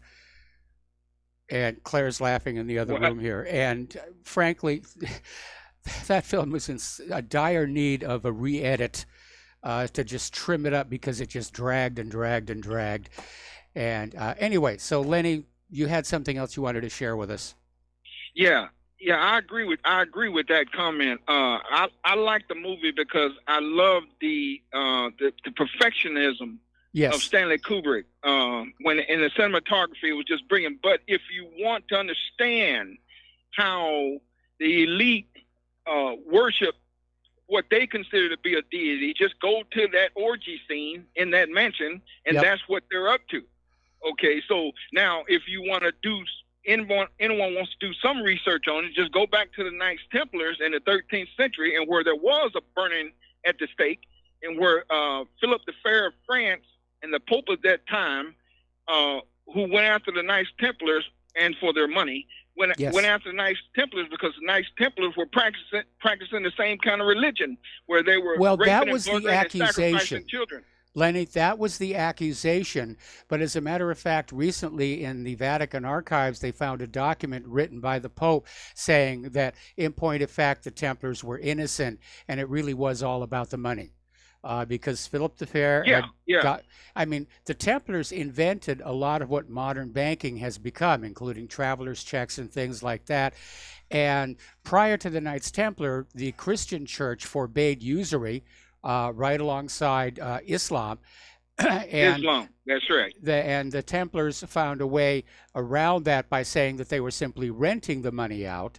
And because of whatever it was they found in Jerusalem, the Pope went along with it and said, yes, the Templars can rent their money out for a fee. And of course, that trapped many of the ruling heads of Europe in hopelessly unpayable debt, until finally Philip the Fair said, enough about that. The easiest way to get out of debt is to kill the bankers. And that's what led to Friday the 13th. Well, it could be said where some would say where we are today. That's another subject. Just real quick, Tony from Puerto Rico yesterday brought up something about the Berbers, and you went in and did a quick touch on it. Yes. And I don't know if Tony is aware of it, but you are correct that the Berbers were from North Africa. In fact, what you see in the at the Rock of Gibraltar is named after a Berber, El Tariq. Yes. Who some say the character that Russell Crowe played in Gladiator is loosely based on. So I just thought that Tony would want to know that. That's a little bit of a stretch, given that the character in Gladiator was a Roman commander from Germania. I understand that, but I was talking about the symbolism, like when he would reach down into the dirt and pick up the dirt and say, "From the dirt I came," and from the dirt I came, and symbolically, Lenny, the dirt he came from. Lenny. Okay, first of all, Russell Crowe didn't say anything at all, and the symbolism No, there. I didn't say that. I said Lenny, my turn, my show. The symbolism is that Maximus wants to go back to being a farmer. That's what he was before he joined the legions. He's got this farm at home with his wife and his child. He's waiting for the wars to be over, and so if you're a farmer, you pick up the dirt and you rub that dirt and you say, this will support thus and such crops. That's what that was all about. Okay. So, but anyway, but I'm just saying that if you look at the Rock of Gibraltar and look at the history on it, that's where that comes from. It's named after a Berber from North Africa, Tony from Puerto Rico. Well, yeah, but again, that's why they call it the Barbary Coast. Anyway, Lenny, Exactly. Lenny, thanks an awful lot. We're going to let you go here. We got another caller waiting on the line, but I'm going to wait until after the next commercial break here. Getting on back to the Epstein case, a lot of websites have picked up on this story where Epstein is supposedly negotiating a deal where he will name names of individuals who engaged in underage sex in return for a cap on his prison sentence of 5 years. Unfortunately, in looking at all of these stories, they track back to a single source, which makes me very, very nervous about this. And it basically goes back to One America News Network's Jack Posobiec, and he seems to be the only source for this, and I can't find a confirmation for it. All right, we're going to take another break for commercials here, and we're going to be back with another phone call after these few words.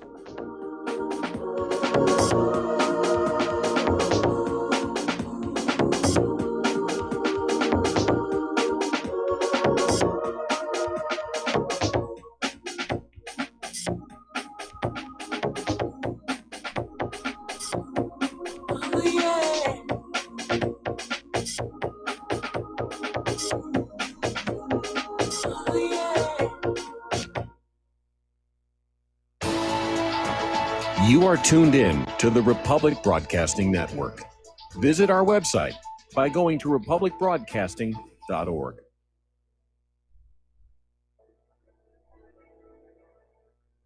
It's happening, ladies and gentlemen. We here at RBN are working with Front Sight Firearms Training Institute to bring our audience the best in combat, tactical, and defensive firearms training. Whether you're a private citizen who is new to firearms, or you have a concealed weapon permit and want a level of training that surpasses what you've received from your local gun range, Front Sight provides priceless education and skills taught by seasoned law enforcement, military, and private citizen instructors to levels that far exceed law enforcement and military standard. With nearly 1 million responsible citizens trained from every town, city, and state from across the United States, Front Sight has bolstered the Patriot movement to a whole new level. Contact Dan Sutterfield by phone at 573-762-2356 or 573-465-2356, or shoot him an email at domedan, DOMEDAN, @hotmail.com. This is a limited time opportunity. Don't miss it.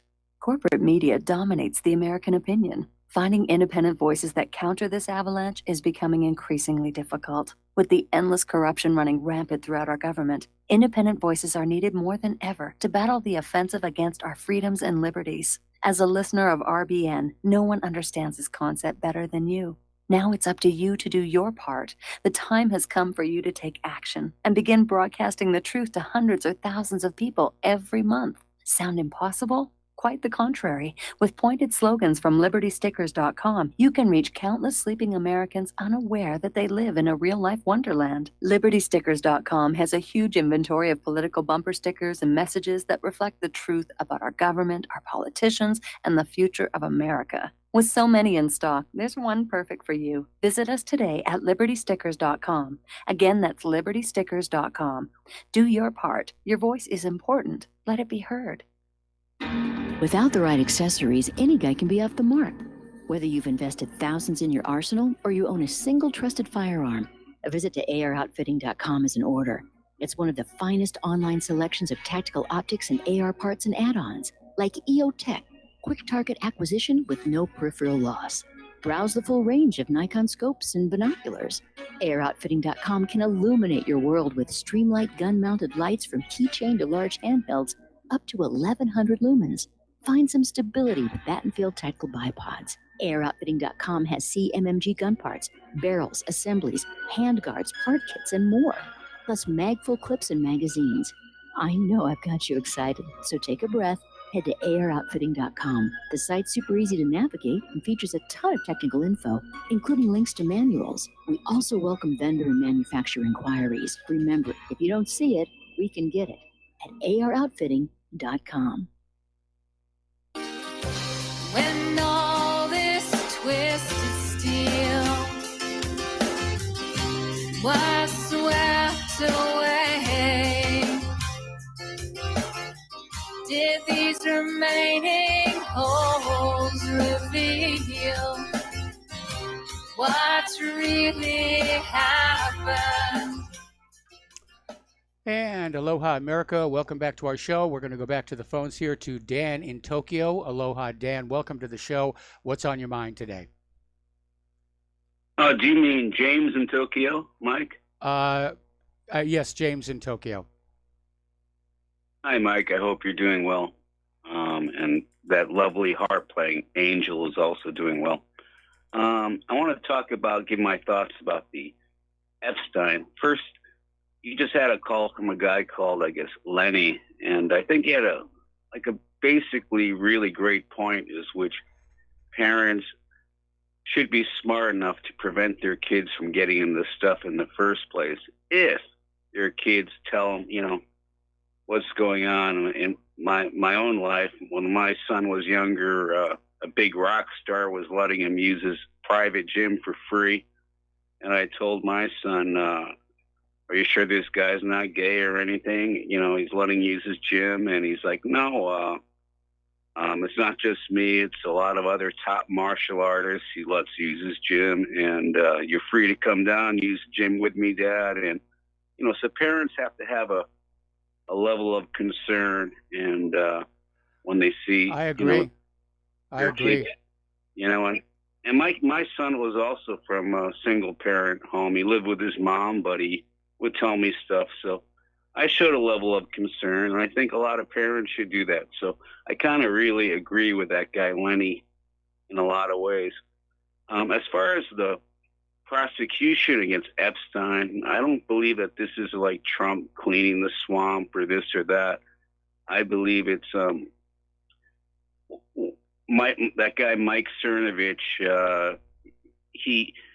They were going to release over 2,000 documents, and so the DOJ, they had no choice but to start prosecuting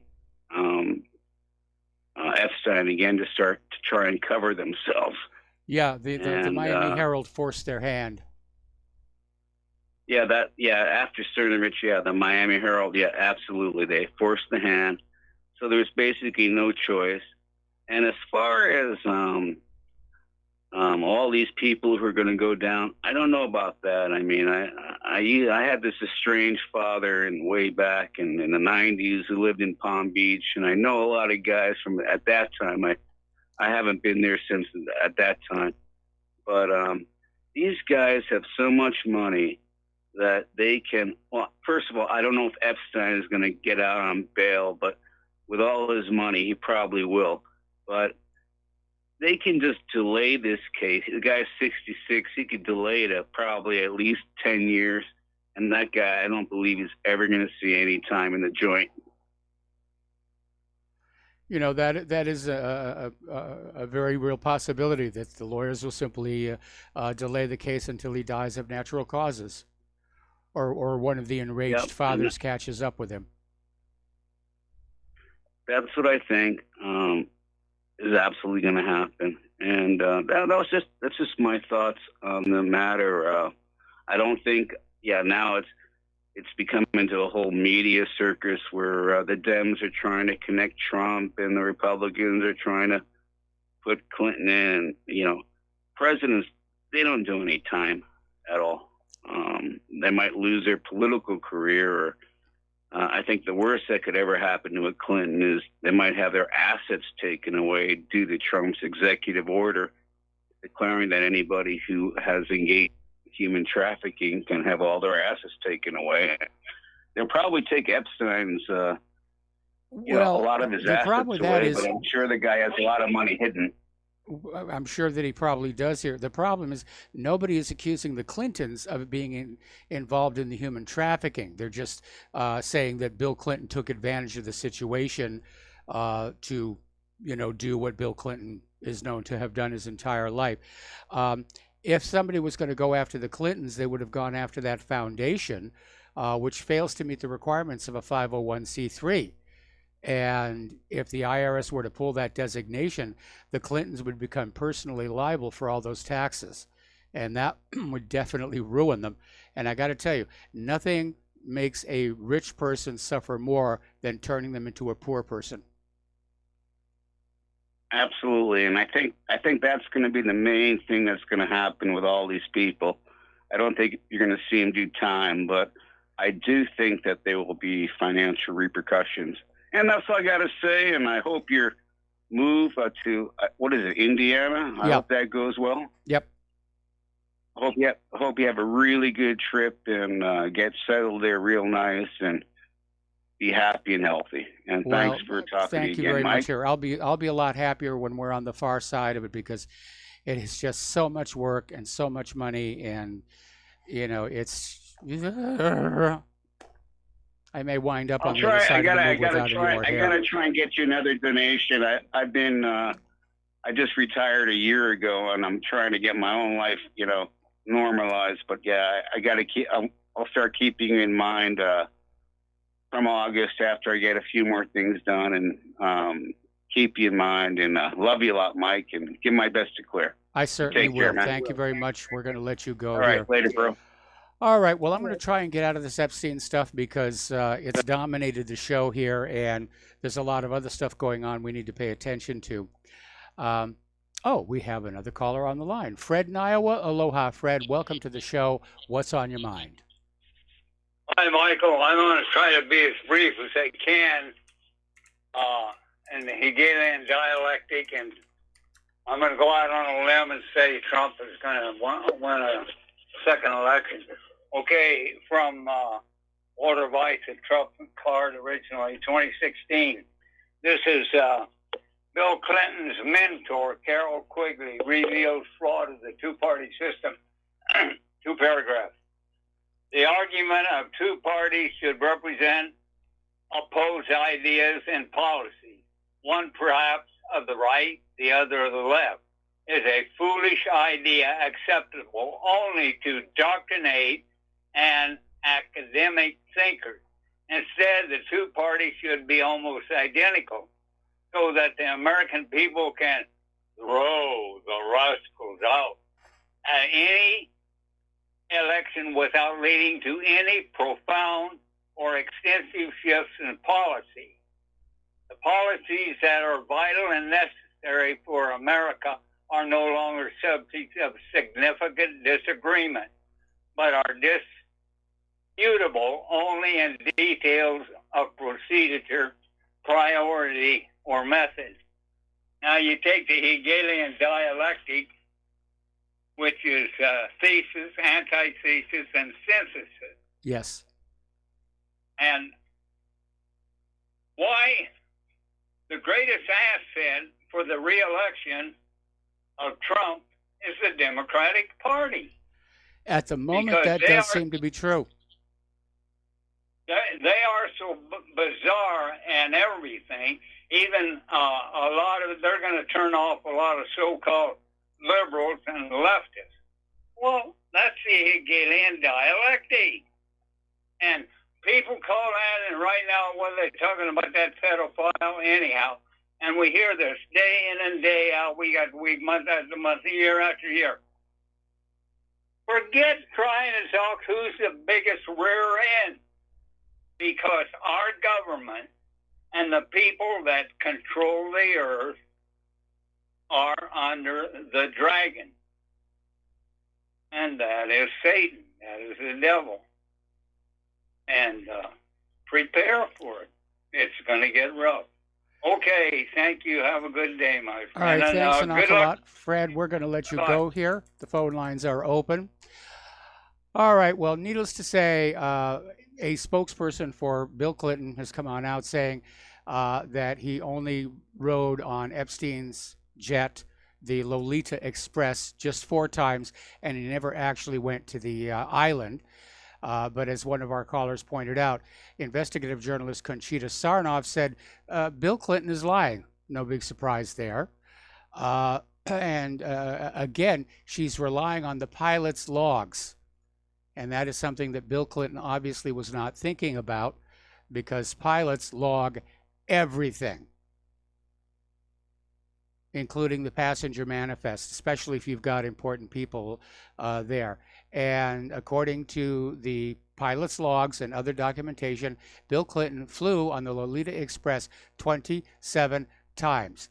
And the pilot logs revealed that almost every time Clinton flew on the Lolita Express, underage girls were on the plane.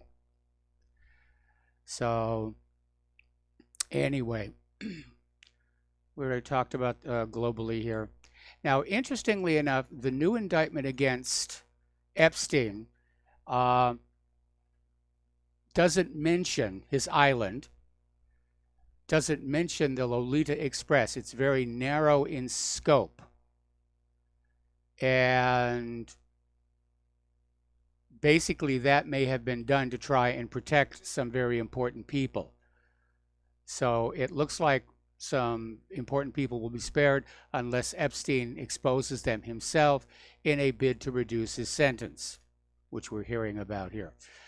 So meanwhile, of course, this is causing a lot of problems for the White House because of the Secretary of Labor Acosta, who basically oversaw that ridiculous plea deal down in Florida. And so now Acosta is out there trying to defend what he did back then and just saying, well, you know, there just really wasn't all that much there. And Epstein did go to jail. He did register as a sex offender and really felt that that was enough. But a lot of people are saying, no, that wasn't enough. There was a 53-page federal indictment against Jeffrey Epstein for sex with underage girls and trafficking of underage girls. It should have put him away in prison for the rest of his life. And it just went away. And that really is the heart of this scandal. How did Epstein get such a sweetheart deal? Even the police officers down in Florida who were working on the case were just absolutely stunned at the plea deal that Epstein got. This guy had some serious juice behind him. All right, turning to our domestic politics here, Attorney General Barr said in an interview yesterday that the Justice Department will support Robert Mueller if he decides he does not want to testify before Congress at the planned July 17th hearing. So Barr is covering for Mueller. Meanwhile, and we talked about this a little bit later, Representative Peter King is out there saying that, you know, the FBI and CIA, they have to deal with Russiagate. This is not going to go away. And Peter King is saying that Russiagate is now blossoming into Deep State Gate. Now, a lot of you have probably already heard this, but Ross Perot has passed away today. And apparently he was diagnosed with leukemia in February. He was 89 years old. And probably you remember that he ran for president back in 1992 and 1996. And amazingly, for a third-party candidate, he pulled 19% of the popular vote. I remember watching his campaign and saying, the guy made a lot of sense. He was a straight talker. So, all right. All right, going to take another phone call here. Todd in California. Aloha, Todd. Welcome to the show. What's on your mind? Todd from California. I've mentioned before that I had a lawsuit that I won against a certain school district here in California for bullying. My question in regards is to the girls that have won the case in the past. Was there any sort of financial gain for them for their what they went through with this pedophile? And my next part of my question is this. I think what people are not understanding is that this is a District of New York thing, which is involved in a federal district. So if I'm not mistaken, this is going to be federal stuff that they're going to start waylaying him on. Am I not mistaken with that? Because they're moving the case to New York, and New York is a federal district. Yeah, it's the Southern District of New York. Well, the Southern District of New York and the prosecutors are saying this is a whole brand new case. Epstein's lawyers are saying this is just a rehash of stuff that went on before. But apparently the prosecutors have found things that happened after the plea deal happened. And plea deals do not. And I also understand, Mike, sorry to interrupt, that there's new charges. Yes. And I think those new charges are the ones that are going to outweigh anything that his defense can hold, because you're talking 30 plus young women that are now, grown women. And the other question is, what if, some of those people that were the fixers for Epstein, one was a TED Talk, get a big whole TED Talk, thing. Yes. So are we going to see also with federal indictments going against these people? This might even lead to Maria Abramovich, the Serbian witch herself. And I'm wondering how this is all going to play out, because I see other things because of the lawsuit that I settled with the school district and other people. I even have a Fed case if I wanted to take it up with certain individuals, but that's another story. But my point is that I see other things that are happening, because it seems like certain protocols were sidestepped. And I was listening to Lionel Nation and him breaking down some protocols, and I'm going, there's some things that I don't agree with in how they sidestep things. Like, you have to look at things like the Oxford procedures and all these procedures that people do. And, I always wonder, how did they get away with breaking procedure? Because any other person, they'll never see the light of day. No way in God's green earth. And how did he get away? What were the deals? I mean, and I understand too, Mike, those are going to be unsealed here in a minute. Yeah, there's a lot of information coming on out. And like I said, the Miami Herald has forced the issue. Todd, I got to let you go. We got to take a break for commercials, and we'll be right back.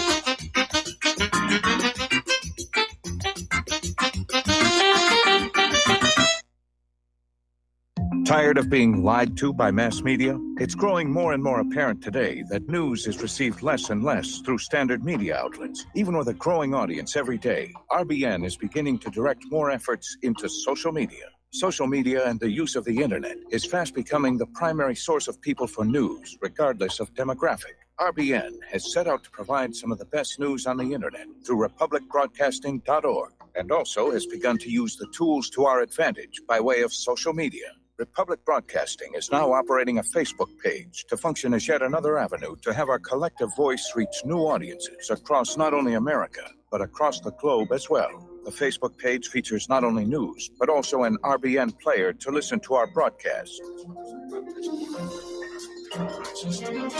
Get involved by visiting facebook.com/Republic Broadcasting and liking our page, and share it with your friends and family, because you can handle the truth.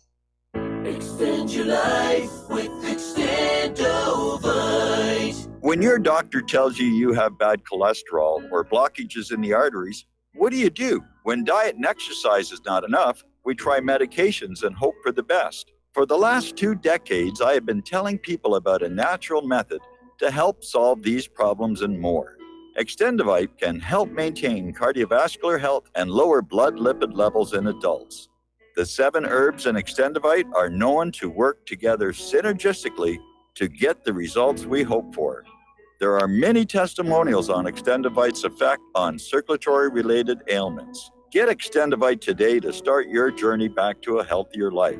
To order, call 1-877-928-8822 or visit heartdrop.com or see us on amazon.com. Extend your life with Extendovite. I'm getting older and noticing that my body just doesn't work as well as it used to. So I like to keep fit as possible by hitting the gym a few times a week. Recently, I started having a nagging bicep pain, and it got so bad I couldn't even lift the weights. When I was complaining about it to a friend, he told me about Angioprim. He said chelation helps remove toxins, heavy metals, and cholesterol in veins and arteries that may cause blockages. You know, after just 1 week of taking Angioprim, the pain was gone, and now I'm back in the gym full strength. Scientific research research proves the active ingredient in Angioprim has superior oral chelation action that helps promote cardiovascular health. So to learn more, go to angioprim.com. That's ANGIOPRIM.com, or talk to a trained consultant. Call Angioprim toll free at 877-882-7221. You'll feel better with more energy. Call 877-882-7221 or go to the website angioprim.com. Well, they're stealing down on Wall Street and in Washington too. You know, it makes me wonder, what's a guy on Main Street to do? I've always tried to be an honest, upstanding kind of guy. And I must admit lately, I thought about giving something else a try. Oh, I want to be a pirate. I want to sail the seven seas. Yeah, I want to be a pirate. And aloha, America. Welcome back to our show here. And turning to the international news here, the pressure is mounting on Iran. And it's rather amazing to see Secretary of State Mike Pompeo out there complaining of Iran enriching uranium to pre-deal levels. And you need to keep in mind, the U.S. is no longer a party to the P5+1 deal. Trump pulled out of it. It's none of his business anymore. But apparently the attitude of the United States government is that, even though we pulled out of the deal, we have a right to demand that Iran, stick to the obligations here. And again, with all this talk about Iran in the corporate media, they sort of fail to mention that all of this recent escalation started with Trump pulling out of the deal here. Now, Bolton is out there screaming that Iran has to abandon their nuclear arms program, ignoring the fact that Iran does not have and has never had a nuclear arms program. But that's not going to stop Bolton to just getting on out there screaming, Iran has to surrender their nuclear weapons. They've got to abandon their nuclear weapons program. And we saw this once before when they were trying to ramp up pressure on Iran, where they say, you've got to give up your nuclear weapons program. And Iran said, we don't have one. We have a power station.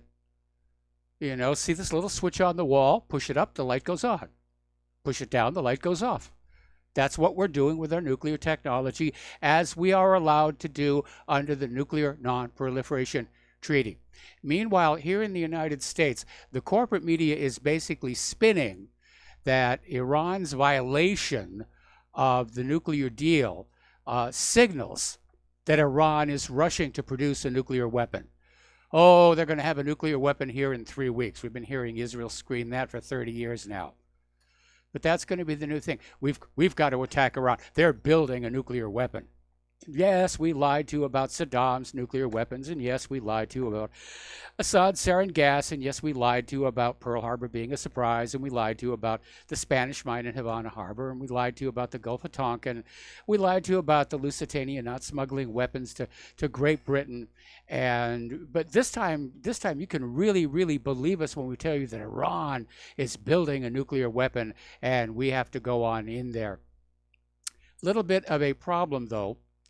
And this is coming out of Global Research up in Canada here.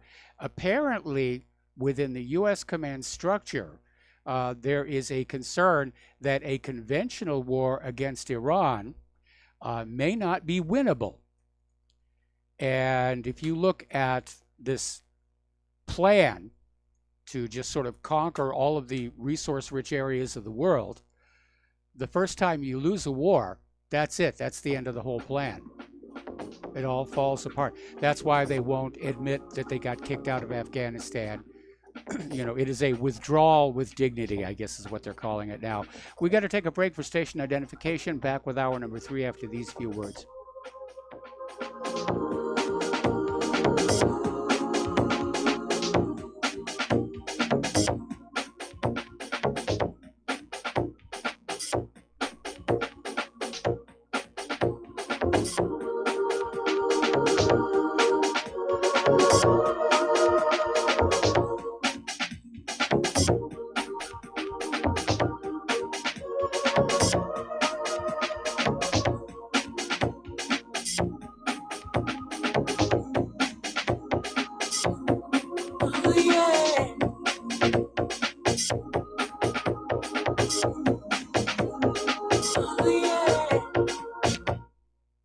It's happening, ladies and gentlemen. We here at RBN are working with Front Sight Firearms Training Institute to bring our audience the best in combat, tactical, and defensive firearms training. Whether you're a private citizen who is new to firearms or you have a concealed weapon permit and want a level of training that surpasses what you've received from your local gun range, Front Sight provides priceless education and skills taught by seasoned law enforcement, military, and private citizen instructors to levels that far exceed law enforcement and military standard. With nearly 1 million responsible citizens trained from every town, city, and state from across the United States, Front Sight has bolstered the Patriot movement to a whole new level. Contact Dan Sutterfield by phone at 573-762-2356 or 573-465-2356 or shoot him an email at domedan, DOMEDAN, at hotmail.com. This is a limited time opportunity. Don't miss it.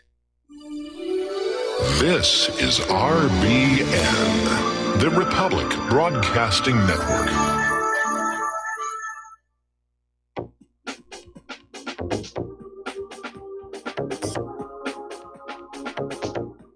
What Really Happened with your host, Mike Rivero. You're listening to the Republic Broadcasting Network, where you'll find out what the Fukushima's going on. And aloha, America. Welcome back to our show here. Hour number 3. The phone lines are open, 800-313-9443, and we're talking about Iran. Now, remember about 2 months ago, there were these little attacks on these tankers in the Middle East, which were blamed on Iran. Had to be Iran, had to be Iran. One of those tankers, the Norwegian tanker Andrea Victory, has been repaired and is on its way to deliver its cargo to its final destination. Its final destination is Iran. The cargo is vegetable oil. Now, it never made any sense that Iran would damage those tankers to begin with, but why would they damage a tanker that was bringing product that they needed for their economy to their own country? It just doesn't make any sense whatsoever. So anyway, somebody just wrote on in and saying, yeah, after pulling out of the P5+1 deal with Iran, Trump has no more right to complain. No, he doesn't. When he pulled out of the deal, it's none of his business. Over in Israel, there's an Arab-Israeli Knesset member, Youssef Jabarin, and he's out there claiming that Prime Minister Netanyahu is using the tensions with Iran, trying to fan them up, in fact, to stay in power ahead of the country's general election. And Jabarin, in an interview with The Express, explained that Netanyahu will do anything to survive Israel's upcoming election on the 17th of September, including overstating tensions with Iran and conducting military attacks on the already besieged Gaza Strip. Because in Israel, killing Palestinians is good politics. Apparently, so far this year, Israel has issued 432 administrative detention orders. Now, if you don't know what that means that Israel goes out and they will arrest and lock up a Palestinian without a trial, without charges, without any kind of legal representation, and just say, yeah, we're going to lock you up for a while. And these administrative detentions last between 2 and 6 months.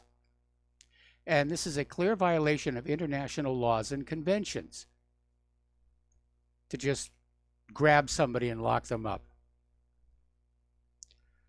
Israel's also dealing with a little bit of chaos here from the Ethiopian Jews, and it began last month when an Israeli police officer killed a young Ethiopian Jew in Haifa on the theory that the young man had thrown stones at him. And the incident sparked anger within the Ethiopian community, which insists that the police shoot its members too readily for racist reasons. Boy, it sounds a lot like what we have going on in this country. So apparently hundreds of Ethiopian Jews started demonstrating in different parts of Israel, particularly Tel Aviv, closed some of the major crossroads. And the protests expanded until thousands of people blocked other streets. Masked protesters set fire to rubbish containers and tires. Dozens were arrested, some were injured. So, the African Group, sometimes known as the Group of African States, is a regional assembly within the United Nations comprised of 54 member states from the African continent. It is now calling on the United Nations to hold Israel accountable for its crimes against the Palestinians. So, there we are. Now, U.S. Special Representative for International Negotiations, Jason Greenblatt, has said that the White House will reopen the Palestine Liberation Organization's office in Washington, D.C. if Israeli-Palestinian talks resume. And basically saying that, yeah, if you start talking, we'll let you have your office back. But I can understand why the Palestinians don't want to bother talking with Israel, because Israel never keeps its agreements. So let's talk about Kamala Harris. And Kamala Harris is making a big deal down there on the border about, about segregation, and the fence, and these poor little children who are on the other side of the fence. But you know something, and this is not unique to just Kamala Harris. For all the talk about the suffering and putting people in cages and maltreatment, there's one blind spot that she has, and that is, of course, the Palestinians. And we see that with a lot of American politicians who will just cry their crocodile tears about how the illegal immigrants are being mistreated and oh, how horrible it is. And yet you look at how Israel is treating the Palestinians, no big deal. They deserve it. They're Palestinians. Now, the House Rules Committee is planning, or they probably by now they've already had it, to consider a session to consider Amendment 339. This amendment is intended to go into the annual military spending bill. The National Defense Authorization Act would forbid all funding for U.S. involvement in the Saudi war in Yemen. Now, the House already voted to end U.S. involvement in the Yemen war under the War Powers Act. That was vetoed by President Trump. The Senate has a similar version of the defunding amendment in their version, and the military spending bill would be very hard for Trump to veto. Remember all that talk years ago about a line item veto? And what a big stink that caused. Thank goodness that we never allowed that to happen. The Yemen war was never authorized by Congress, and Congress order to stop the war was vetoed. So this amendment to defund is the next logical step, basically pulling the financial plug on it. We're going to do a shout out now to our on-air affiliates who are just now rejoining our network. And boy, the Russia bashing is cranking up again. As you know, there was a recent embarrassment where Britain's ambassador to the United States apparently sent some rather acerbic comments about the functioning of the White House and President Trump back to London. And those cables were leaked to the Daily Mail, which printed them. And that's caused quite a bit of an upset. And Britain's current ambassador to the United States is no longer welcome at the White House. But now Jeremy Hunt is out there saying, oh, it was Russia. Russia leaked those memos, to try and damage Britain's relationship with Trump. It's all the fault of the Russians. Oh, and by the way, the latest development in the Seth Rich case, it was the Russians which are out there saying that Seth was assassinated for leaking the DNC emails. It really was a botched robbery, but those gosh darn Russians, they just started this internet rumor and it really took off. Okay, over in North Korea, there was this high-profile South Korean who defected to North Korea, and now his son has arrived in the North to permanently resettle. So doesn't look like things are all that bad in the North, or at least they made some kind of a deal. All right, everyone's always talking about Russia's weaponry, and we're talking about the S-300 and the S-400 system. The S-500 is already in the pipeline. They've already started manufacturing the S-500, and the new S-500 is designed to counter an attack from outer space. And they're saying the rationale is obvious.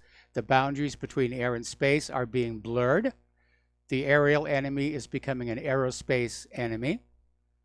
And that's why the S-500 has this added capability of being able to detect and intercept threats coming down from outside the atmosphere. And another move that's going to be sure to annoy Beijing, the United States has approved a major arms sale to Taiwan, which includes 108 M1A2T Abrams tanks, related equipment, 250 Stinger missiles. Beijing is calling on the United States government to immediately cancel the sale and to dissolve their relationship with Taiwan.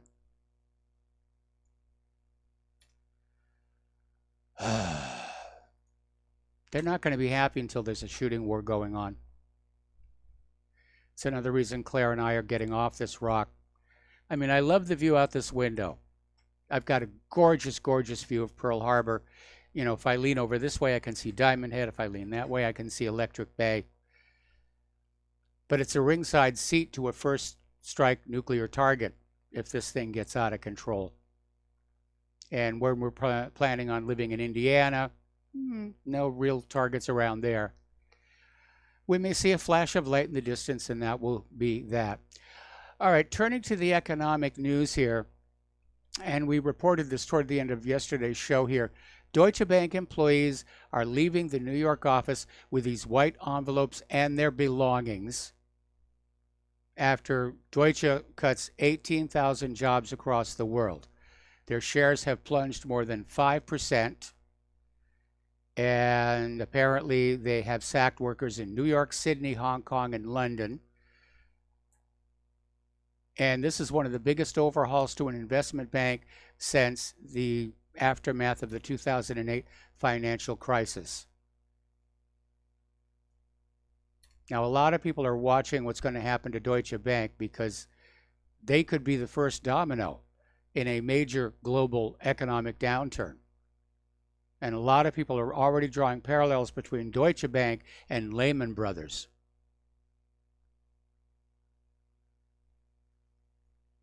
It's a mess out there. It really, really is. The United States has made the same mistake the former Soviet Union did. They have bankrupted themselves with military spending. They don't have enough money left to run the country, to take care of the infrastructure, take care of the people. China is continuing its gold buying spree, adding another 10 tons of metal in May, and they're continuing to dump their treasury holdings. And they're saying it's a diversification away from the US dollar, particularly given the trade tensions and the potential technology Cold War that's evolving. And China said something which I think is really important to keep in mind. Gold is nobody's liability. When you're dealing with like treasury bonds or stocks, you're dealing with somebody else's liability. And if they get into trouble, then you're in trouble. If you're sitting on gold and gold is going up, it doesn't matter what happens to this or that corporation. The gold is the gold is the gold is the gold. And apparently David Roche, who's president and global strategist at London-based Independent Strategy, is saying gold could actually hit $2,000 by the end of the year. And for you auto buffs, a little bit of sad news. The final model of the updated Volkswagen Beetle is rolling off the production line in Mexico this week. And for me, it's kind of a poignant story because my very first car was the original Volkswagen Beetle. And I still smile when I see one on the road. I named him Heathcliff. When I bought him, I paid $100 for it. All 4 fenders were different colors, and I rebuilt the engine and painted him green, and I really loved that car up until that Chevy came across the divider on Azusa Avenue and murdered my Volkswagen Beetle. And when the new Beetle came on out, I looked at it and I said, that is really cool. It's definitely a different car, but they captured the spirit. They captured the feel of the original Beetle. It's one of the few things Adolf Hitler got right. Over at Boeing, the news keeps getting bad. There are no new orders for the 737 MAX. The planes remain grounded. And we're now going into the 5th month of the planes being out of service. And it's costing the airlines who own those aircraft a huge amount of money. They're having to scramble to make their flights. And at this point, it looks like Boeing is going to lose its position as the top global plane manufacturer.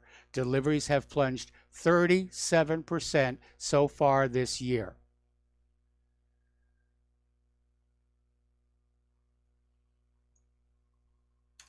So somebody over in management made a bad mistake. I got an email from somebody who said the big problem was a few years ago, Boeing let go all of its American engineers, and they brought in all these H-1B visa workers from Asia, and apparently it caused a lot of problems because for them English is a second language, and very often looking at the CAD systems, they're not able to intuit if something is not right. And that may be the origin of so many of these problems they're dealing with. Now, over at Virgin Galactic, they're getting ready to go public. They're looking for $800 million in capitalization, and I wish them a lot of luck. And we may be seeing the natural order of evolution in economics.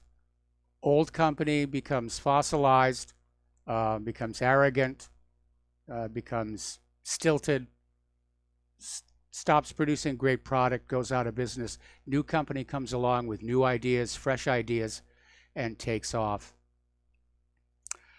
Up in Seattle, which is one of the cities listed under the heading of Blue Decay, they're starting to dismantle the homeless encampments, trying desperately to clean up the city. And I can understand them wanting to clean up the city because when it's clean, it is a beautiful city. But Seattle is having to be very cagey about this. They're having to sort of clean up the encampments on the sly to try and keep the social justice warriors from coming on and saying, no, no, no, no, you can't do that. And I can understand where the social justice warriors are coming from. Where are all these homeless people supposed to go? Especially, you know, as we get into the end of the year and winter.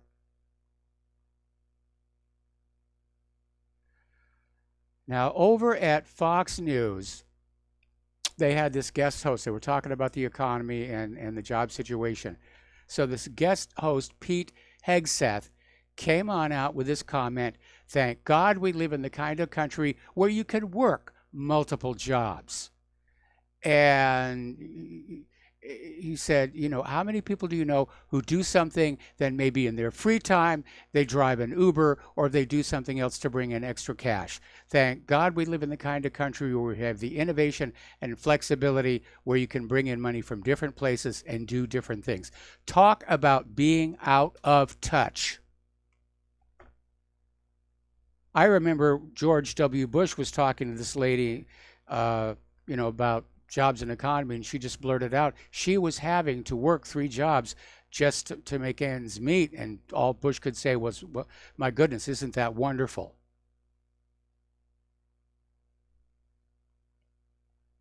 I'm old enough to remember a time where when you had a household, one adult worked, one adult stayed home with the kids, and the bills got paid. That's the life that we used to have. And now we have got this Fox guest host out there, just praising the fact that people have the ability to go out and work 2 or 3 jobs to make ends meet. And like I said, that really is very much out of touch.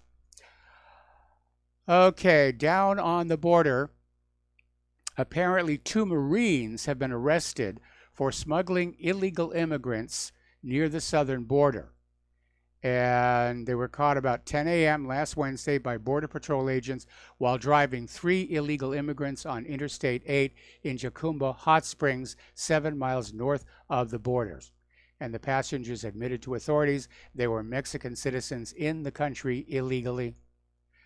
We're going to take a break for commercials. We'll be right back.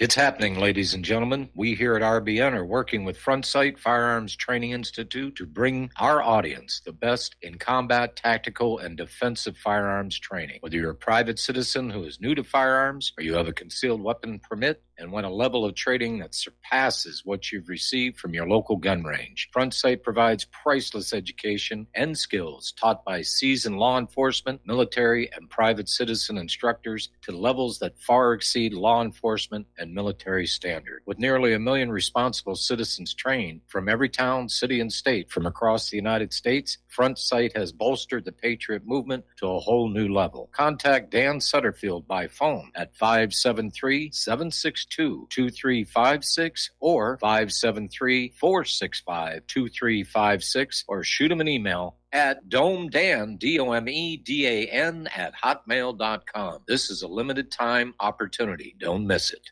Folks, we're living in a world the likes of which we've never perceived any clearer than we do now. The plan for global governance has been in the works for generations and would have likely been achieved by now, but for the fact that the globalists left open their Achilles heel. With all their tools, Federal Reserve System, fiat currency, no child left behind, and then Common Core education introduced to our schools to dumb us down, vaccines, pharmaceuticals to lobotomize us, GMO foods, insertion of compromised or bought and paid for politicians, judges, mainstream media propaganda, all pieced together like a puzzle designed to ultimately bring the world under submission. But with all their strategy, they forgot one thing: knowledge. And knowledge is power. With knowledge, their bombardment is nullified. Folks, with that, as brilliant and knowledgeable as you've become, among the wisest audience of any radio audience in the world, and you are, I want you to take a moment to reflect and ask yourself, how much of that knowledge did I obtain from Republic Broadcasting Network? How high has my consciousness been raised since I've been a listener? How fast am I now able to discriminate truth from fake news by being a Republic Broadcasting listener?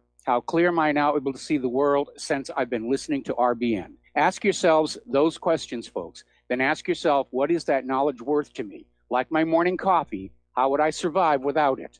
A voice of truth in a sea of lies. Do we not all need to make sure it survives? Like public broadcasting, we are now finding we can only survive with listener support. Censorship, advertisers being attacked, truth itself being attacked. It's the only way through this. We at Republic Broadcasting humbly ask you to become a supporter. Look at your budget and make a determination of what Republic Broadcasting is worth to you and what you can afford on a monthly basis.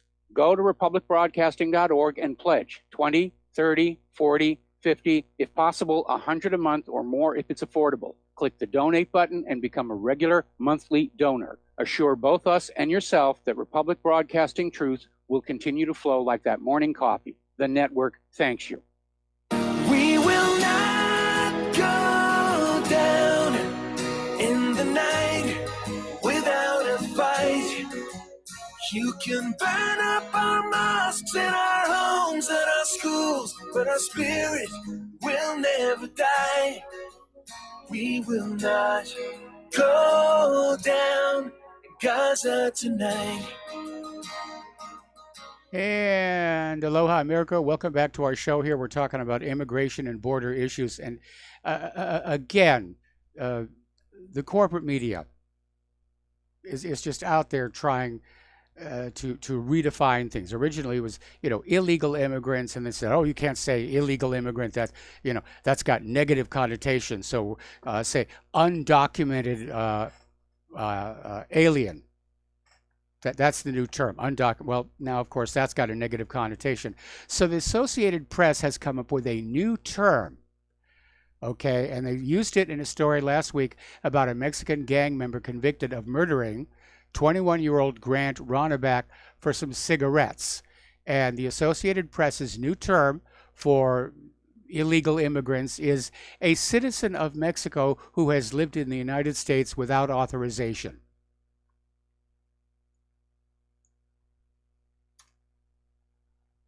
Because that doesn't have the negative connotation, and you're not supposed to think negative thoughts about the illegal immigrants here. Over at the New York Times, they ran an editorial basically saying the middle class must sacrifice their suburbs to aid the poor illegal aliens. In other words, all you middle class people who worked very hard to have a nice suburban home, the New York Times says, well, you're going to have to chop it all up and, shrink your houses down and start turning over your backyards for the illegal immigrants to build shanties on.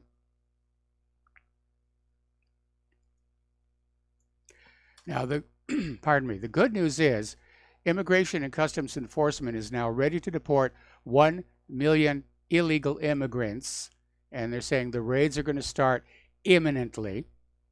And I certainly hope that's true, because something has got to be done about this.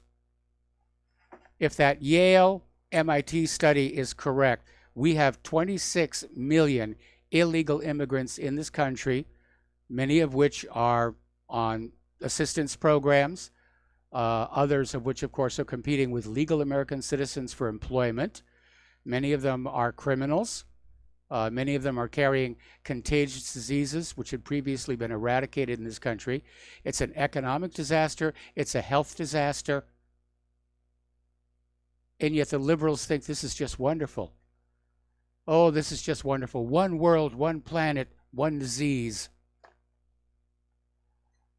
They won't be happy until we've got Ebola in every country on earth here. Now, the debate is still going on over the citizenship question on the 2020 census. And the fight's going back and forth. But if you go back and you read that 14th Amendment that established the census, it specifically says citizens. We have to count the citizens to draw the representational, the district borders. Doesn't say people, it says citizens. That's what's in the Constitution. And here's the irony of all of this. I mean, look how much we are spied on.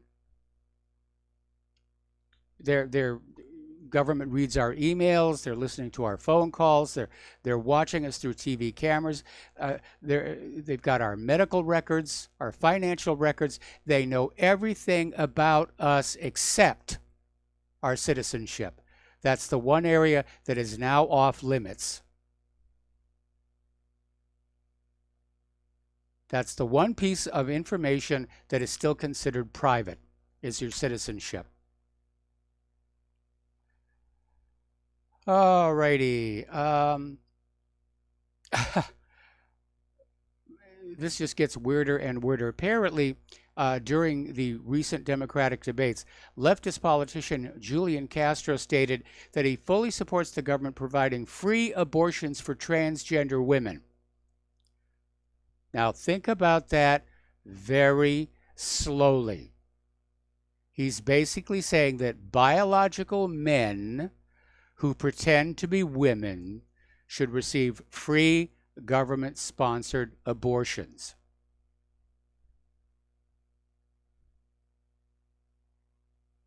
So, these people don't think, they just talk, really. Okay, there is a new lawsuit that's out there, and it is trying to use the same precedent that Trump used to ban bump stocks. And this new lawsuit is basically trying to get a decision, go through the courts, that any customizable rifle will be illegal. In other words, if you buy a gun from the gun store, you get it the way the manufacturer made it. You're not allowed to have a Picatinny rail on it. You're not allowed to change the barrel or the chamber or anything. If the rifle can be customizable, it is going to be declared illegal. So the gun grabbers, bit by bit, they're still out there. All right, we're going to take another break here for commercials, and we will be right back.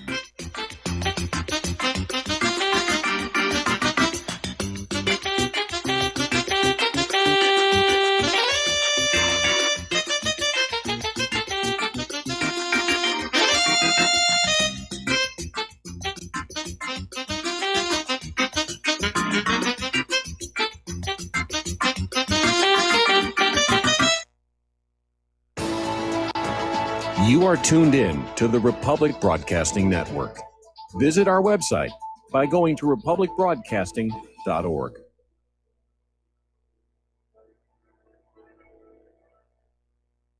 Corporate media dominates the American opinion. Finding independent voices that counter this avalanche is becoming increasingly difficult. With the endless corruption running rampant throughout our government, independent voices are needed more than ever to battle the offensive against our freedoms and liberties. As a listener of RBN, no one understands this concept better than you. Now it's up to you to do your part. The time has come for you to take action and begin broadcasting the truth to hundreds or thousands of people every month. Sound impossible? Quite the contrary. With pointed slogans from LibertyStickers.com, you can reach countless sleeping Americans unaware that they live in a real-life wonderland. LibertyStickers.com has a huge inventory of political bumper stickers and messages that reflect the truth about our government, our politicians, and the future of America. With so many in stock, there's one perfect for you. Visit us today at LibertyStickers.com. Again, that's LibertyStickers.com. Do your part. Your voice is important. Let it be heard. The reviews for Extendivite are amazing.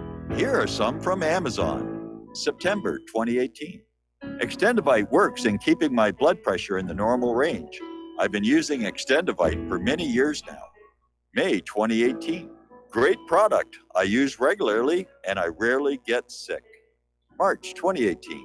This product has relieved what appeared to be angina pain in my chest and shortness of breath after climbing stairs. I'm quite happy about it. February 2018. My husband, son, and I have been using this product for a few months now, and we have noticed an improvement in our joints and blood pressure. Tell us your story. Get Extendivite today.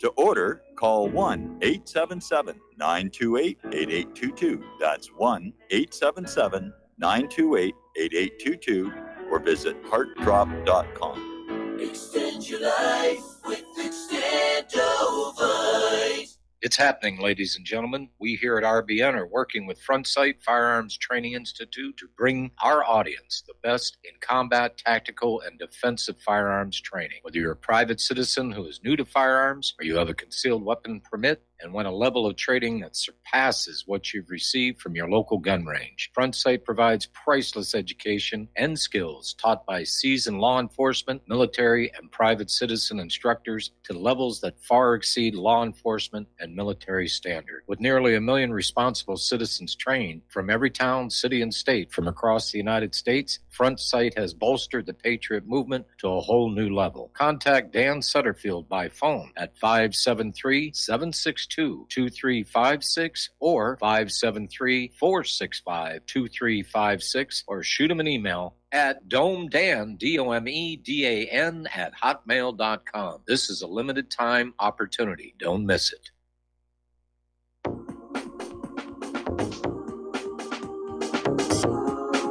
What really happened with your host, Mike Rivero. Join Mike on the air. Call toll-free 800-313-9443. 800-313-9443. And aloha, America. Welcome back to our show here. And apparently an appeals court has ruled that Trump violated the First Amendment by blocking Twitter users. Now, normally, when you have a Twitter account and people are being abusive, you can block them. But apparently somebody decided to go to court saying that President Trump is not allowed to block people on Twitter over statements he does not like. And by the way, a lot of trolls get onto Trump's Twitter channel and they just pound on him. And so he said, I'm going to disconnect him. And they say, no. You have to allow us. We have a First Amendment right to get on your Twitter channel and scream all sorts of bad things at you. And the appeals court ruled that basically Trump is not allowed to block people on Twitter because the president's account is a public forum.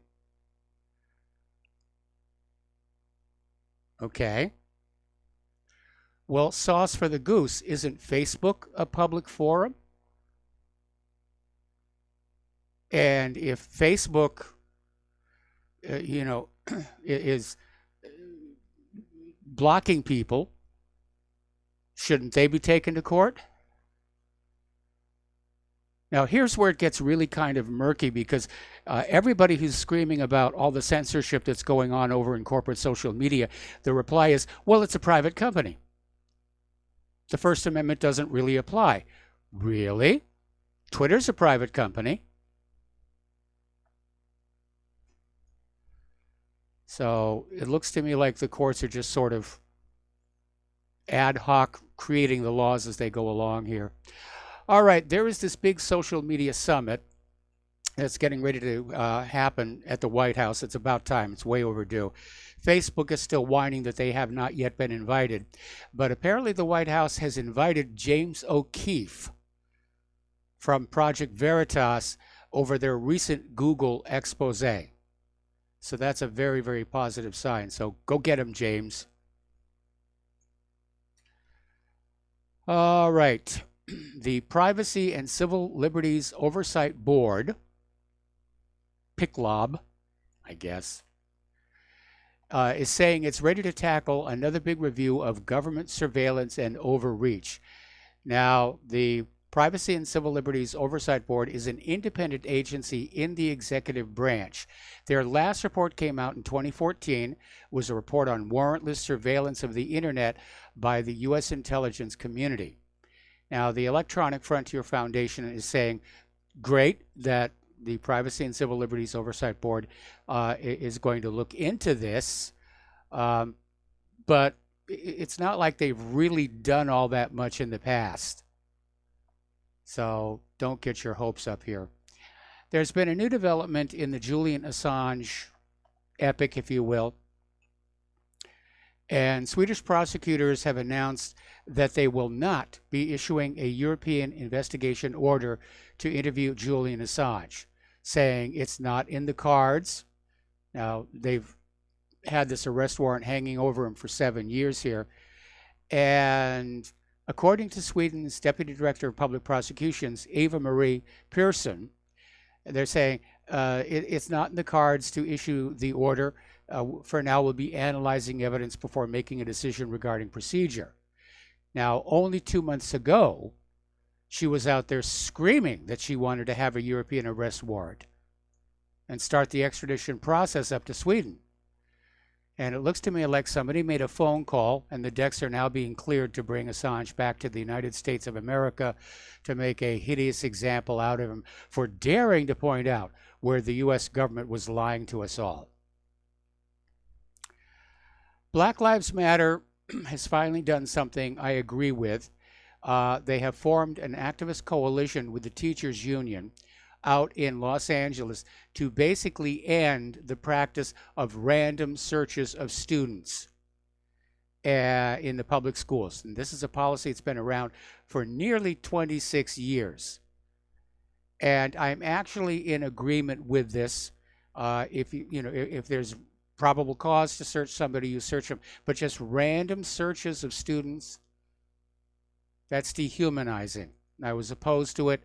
And like I said, for once, Black Lives Matter did something that I agree with. All right, let's talk about some science and health stories. There is a medication called gabapentin, which can ease both epilepsy and nerve pain. And it's popular among doctors at the height of the addiction epidemic because it does not interact with other drugs and it doesn't have a buzz. It doesn't trigger a rush of ecstasy like most prescription painkillers. However, new research by public health professors at UConn Health suggests that its popularity is being fanned by manufacturers' cash. And the problem is that this drug, gabapentin, has now been linked to suicidal thoughts.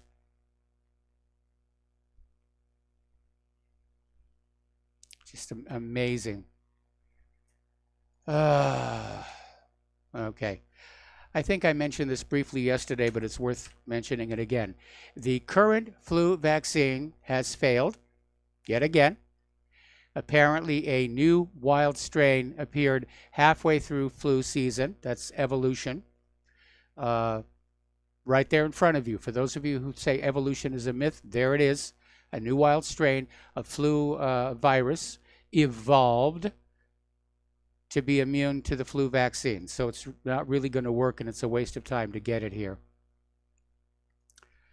Okay, apparently federal authorities, yesterday I think we ran this story where somebody did a study and found that 80% of the people identified with facial recognition systems turned out to be innocent.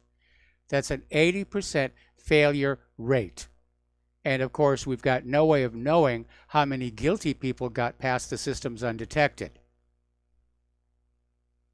But I've been saying all along, it is not a reliable, robust technology, but it's big money. And so federal authorities are reportedly using driver's license databases for facial recognition, which may be a good thing because I don't look anything like my driver's license picture. This is an embarrassment over here. Over in Great Britain, their largest police forensics lab, Eurofins Scientific, had to pay a ransom to cyber criminals to regain access to files that had been encrypted by ransomware. This is supposed to be the largest police forensics lab. These are supposed to be the experts. And they're not saying how much they had to pay, but apparently they did have to pay to get their files back. Ransomware is a major, major problem. Why isn't anybody doing anything about it?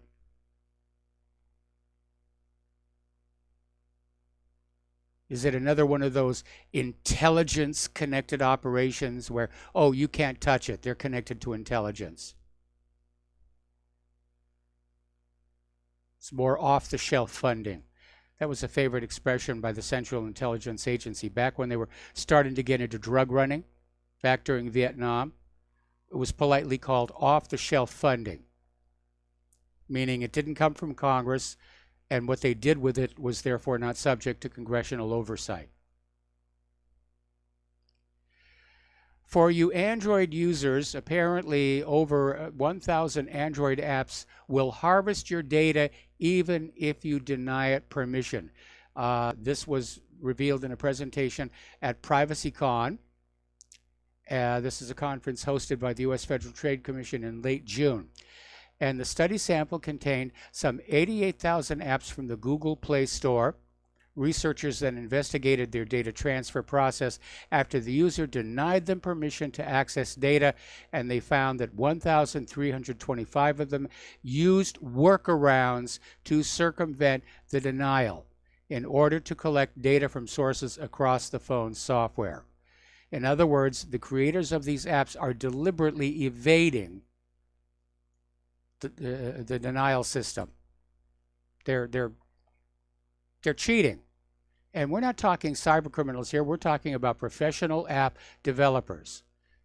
And I guess they're not making enough money off selling the apps. So the real bucks are in collecting your information and selling it to marketing companies, and who all knows what else here. One of the apps mentioned by name was Shutterfly, which is used for editing photos. The study found that it gathers GPS coordinates of where photos were taken and then sends the information to its own servers, regardless of whether users allowed or declined the app permission to access their location. Now, Android is promising that the next version of Android, the Android Q, will fix the broken permission system. but apparently people really aren't so sure. Getting on back over to Google, people have started noticing something funny about the autocomplete. If you know, you go to Google and you start typing a message, it will attempt to autocomplete it. And it used to be fairly useful. It used to basically rely on things you had typed in before. Now it's coming up with new messages of what Google thinks you should be thinking. If you type in organic, it pops up organic is a lie. If you type in supplements, it says supplements are dangerous. If you type in chiropractic, it says chiropractic is fake. So this is not objective search volume data, but an extremely biased political, economic, and socioeconomic agenda. Like I said, it reminds me of the original Outer Limits TV series. We will control all that you see and hear. No, you won't, because I don't use Google anymore. Apparently, Amazon has a grandiose plan for their own version of a space-based internet. And Amazon is asking the permission from the FCC to launch 3,236 satellites to establish a globe-spanning internet network. Now remember, there's already one satellite-based internet system being built right now. But that's a lot of satellites to put up there. And Amazon is planning to offer service to tens of millions of underserved customers around the world via the network. And they're calling the project Project Kuiper.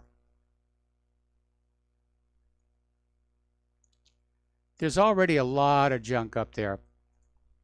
There really is. And I know it's easy to look up at the sky at night and think of space as vast and infinite. But that near-Earth orbit space is a limited resource. And it should be conserved and managed.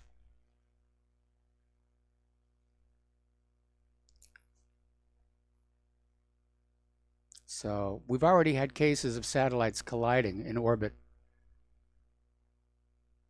With all the stuff that's up there right now, we could see like this major, sort of like bumper cars at the carnival, just crashing one into another, make near-Earth orbit basically unusable for 100 years.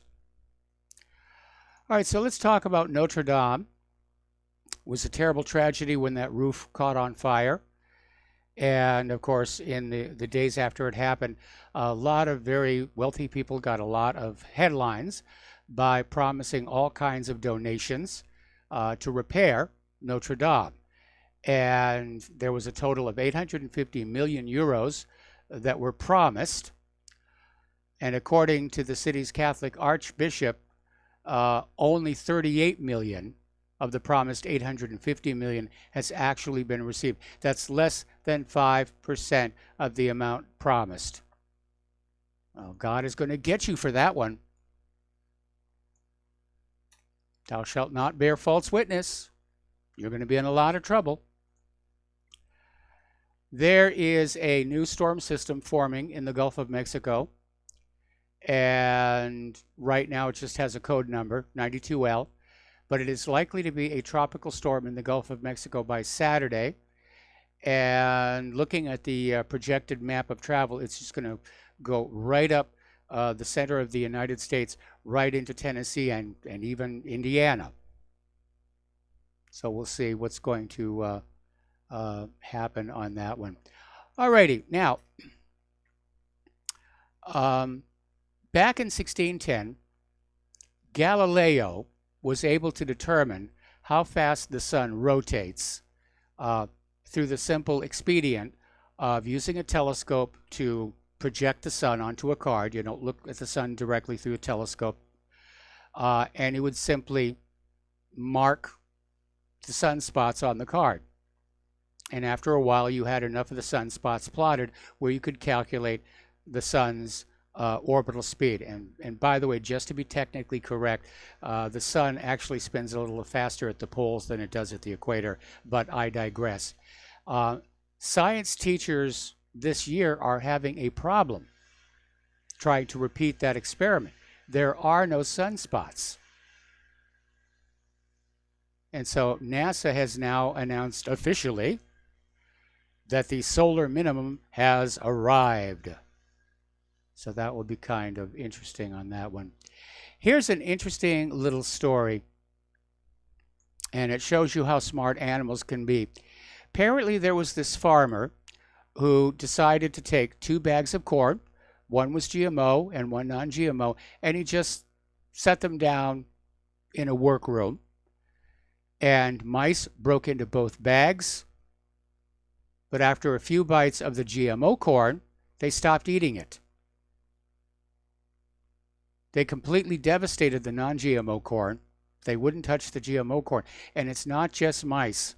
The farmers have gone on out and put GMO and non-GMO corn out on little trays for wildlife to eat. The wildlife will not eat the GMO corn. They know there's something not quite right with it.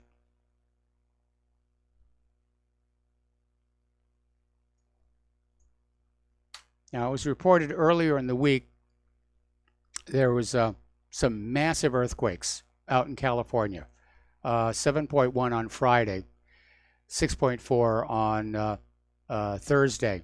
Apparently, the 7.1 quake created a crack in the earth so large it can be seen from space. All right, we got to take a break for commercials. We'll be back with the last segment of our program after these few words.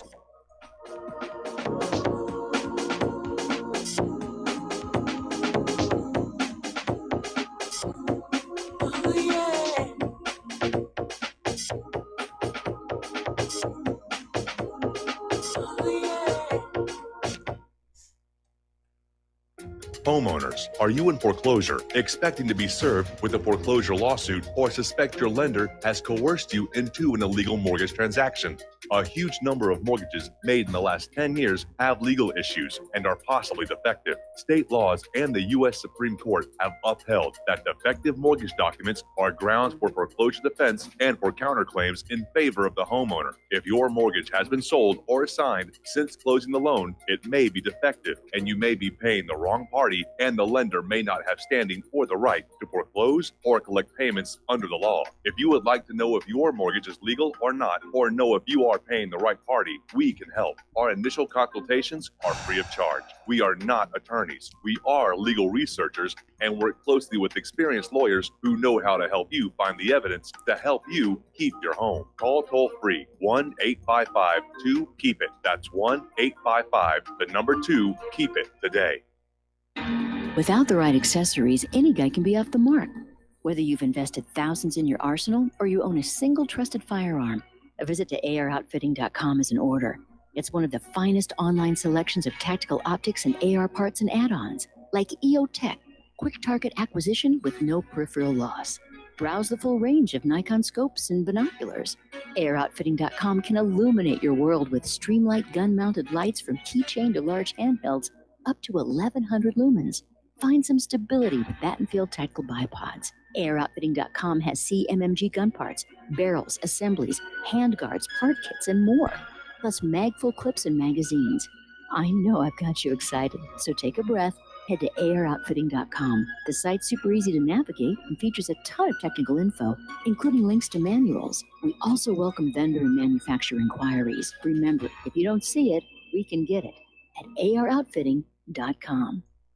Tired of being lied to by mass media? It's growing more and more apparent today that news is received less and less through standard media outlets. Even with a growing audience every day, RBN is beginning to direct more efforts into social media. Social media and the use of the internet is fast becoming the primary source of people for news, regardless of demographic. RBN has set out to provide some of the best news on the internet through republicbroadcasting.org, and also has begun to use the tools to our advantage by way of social media.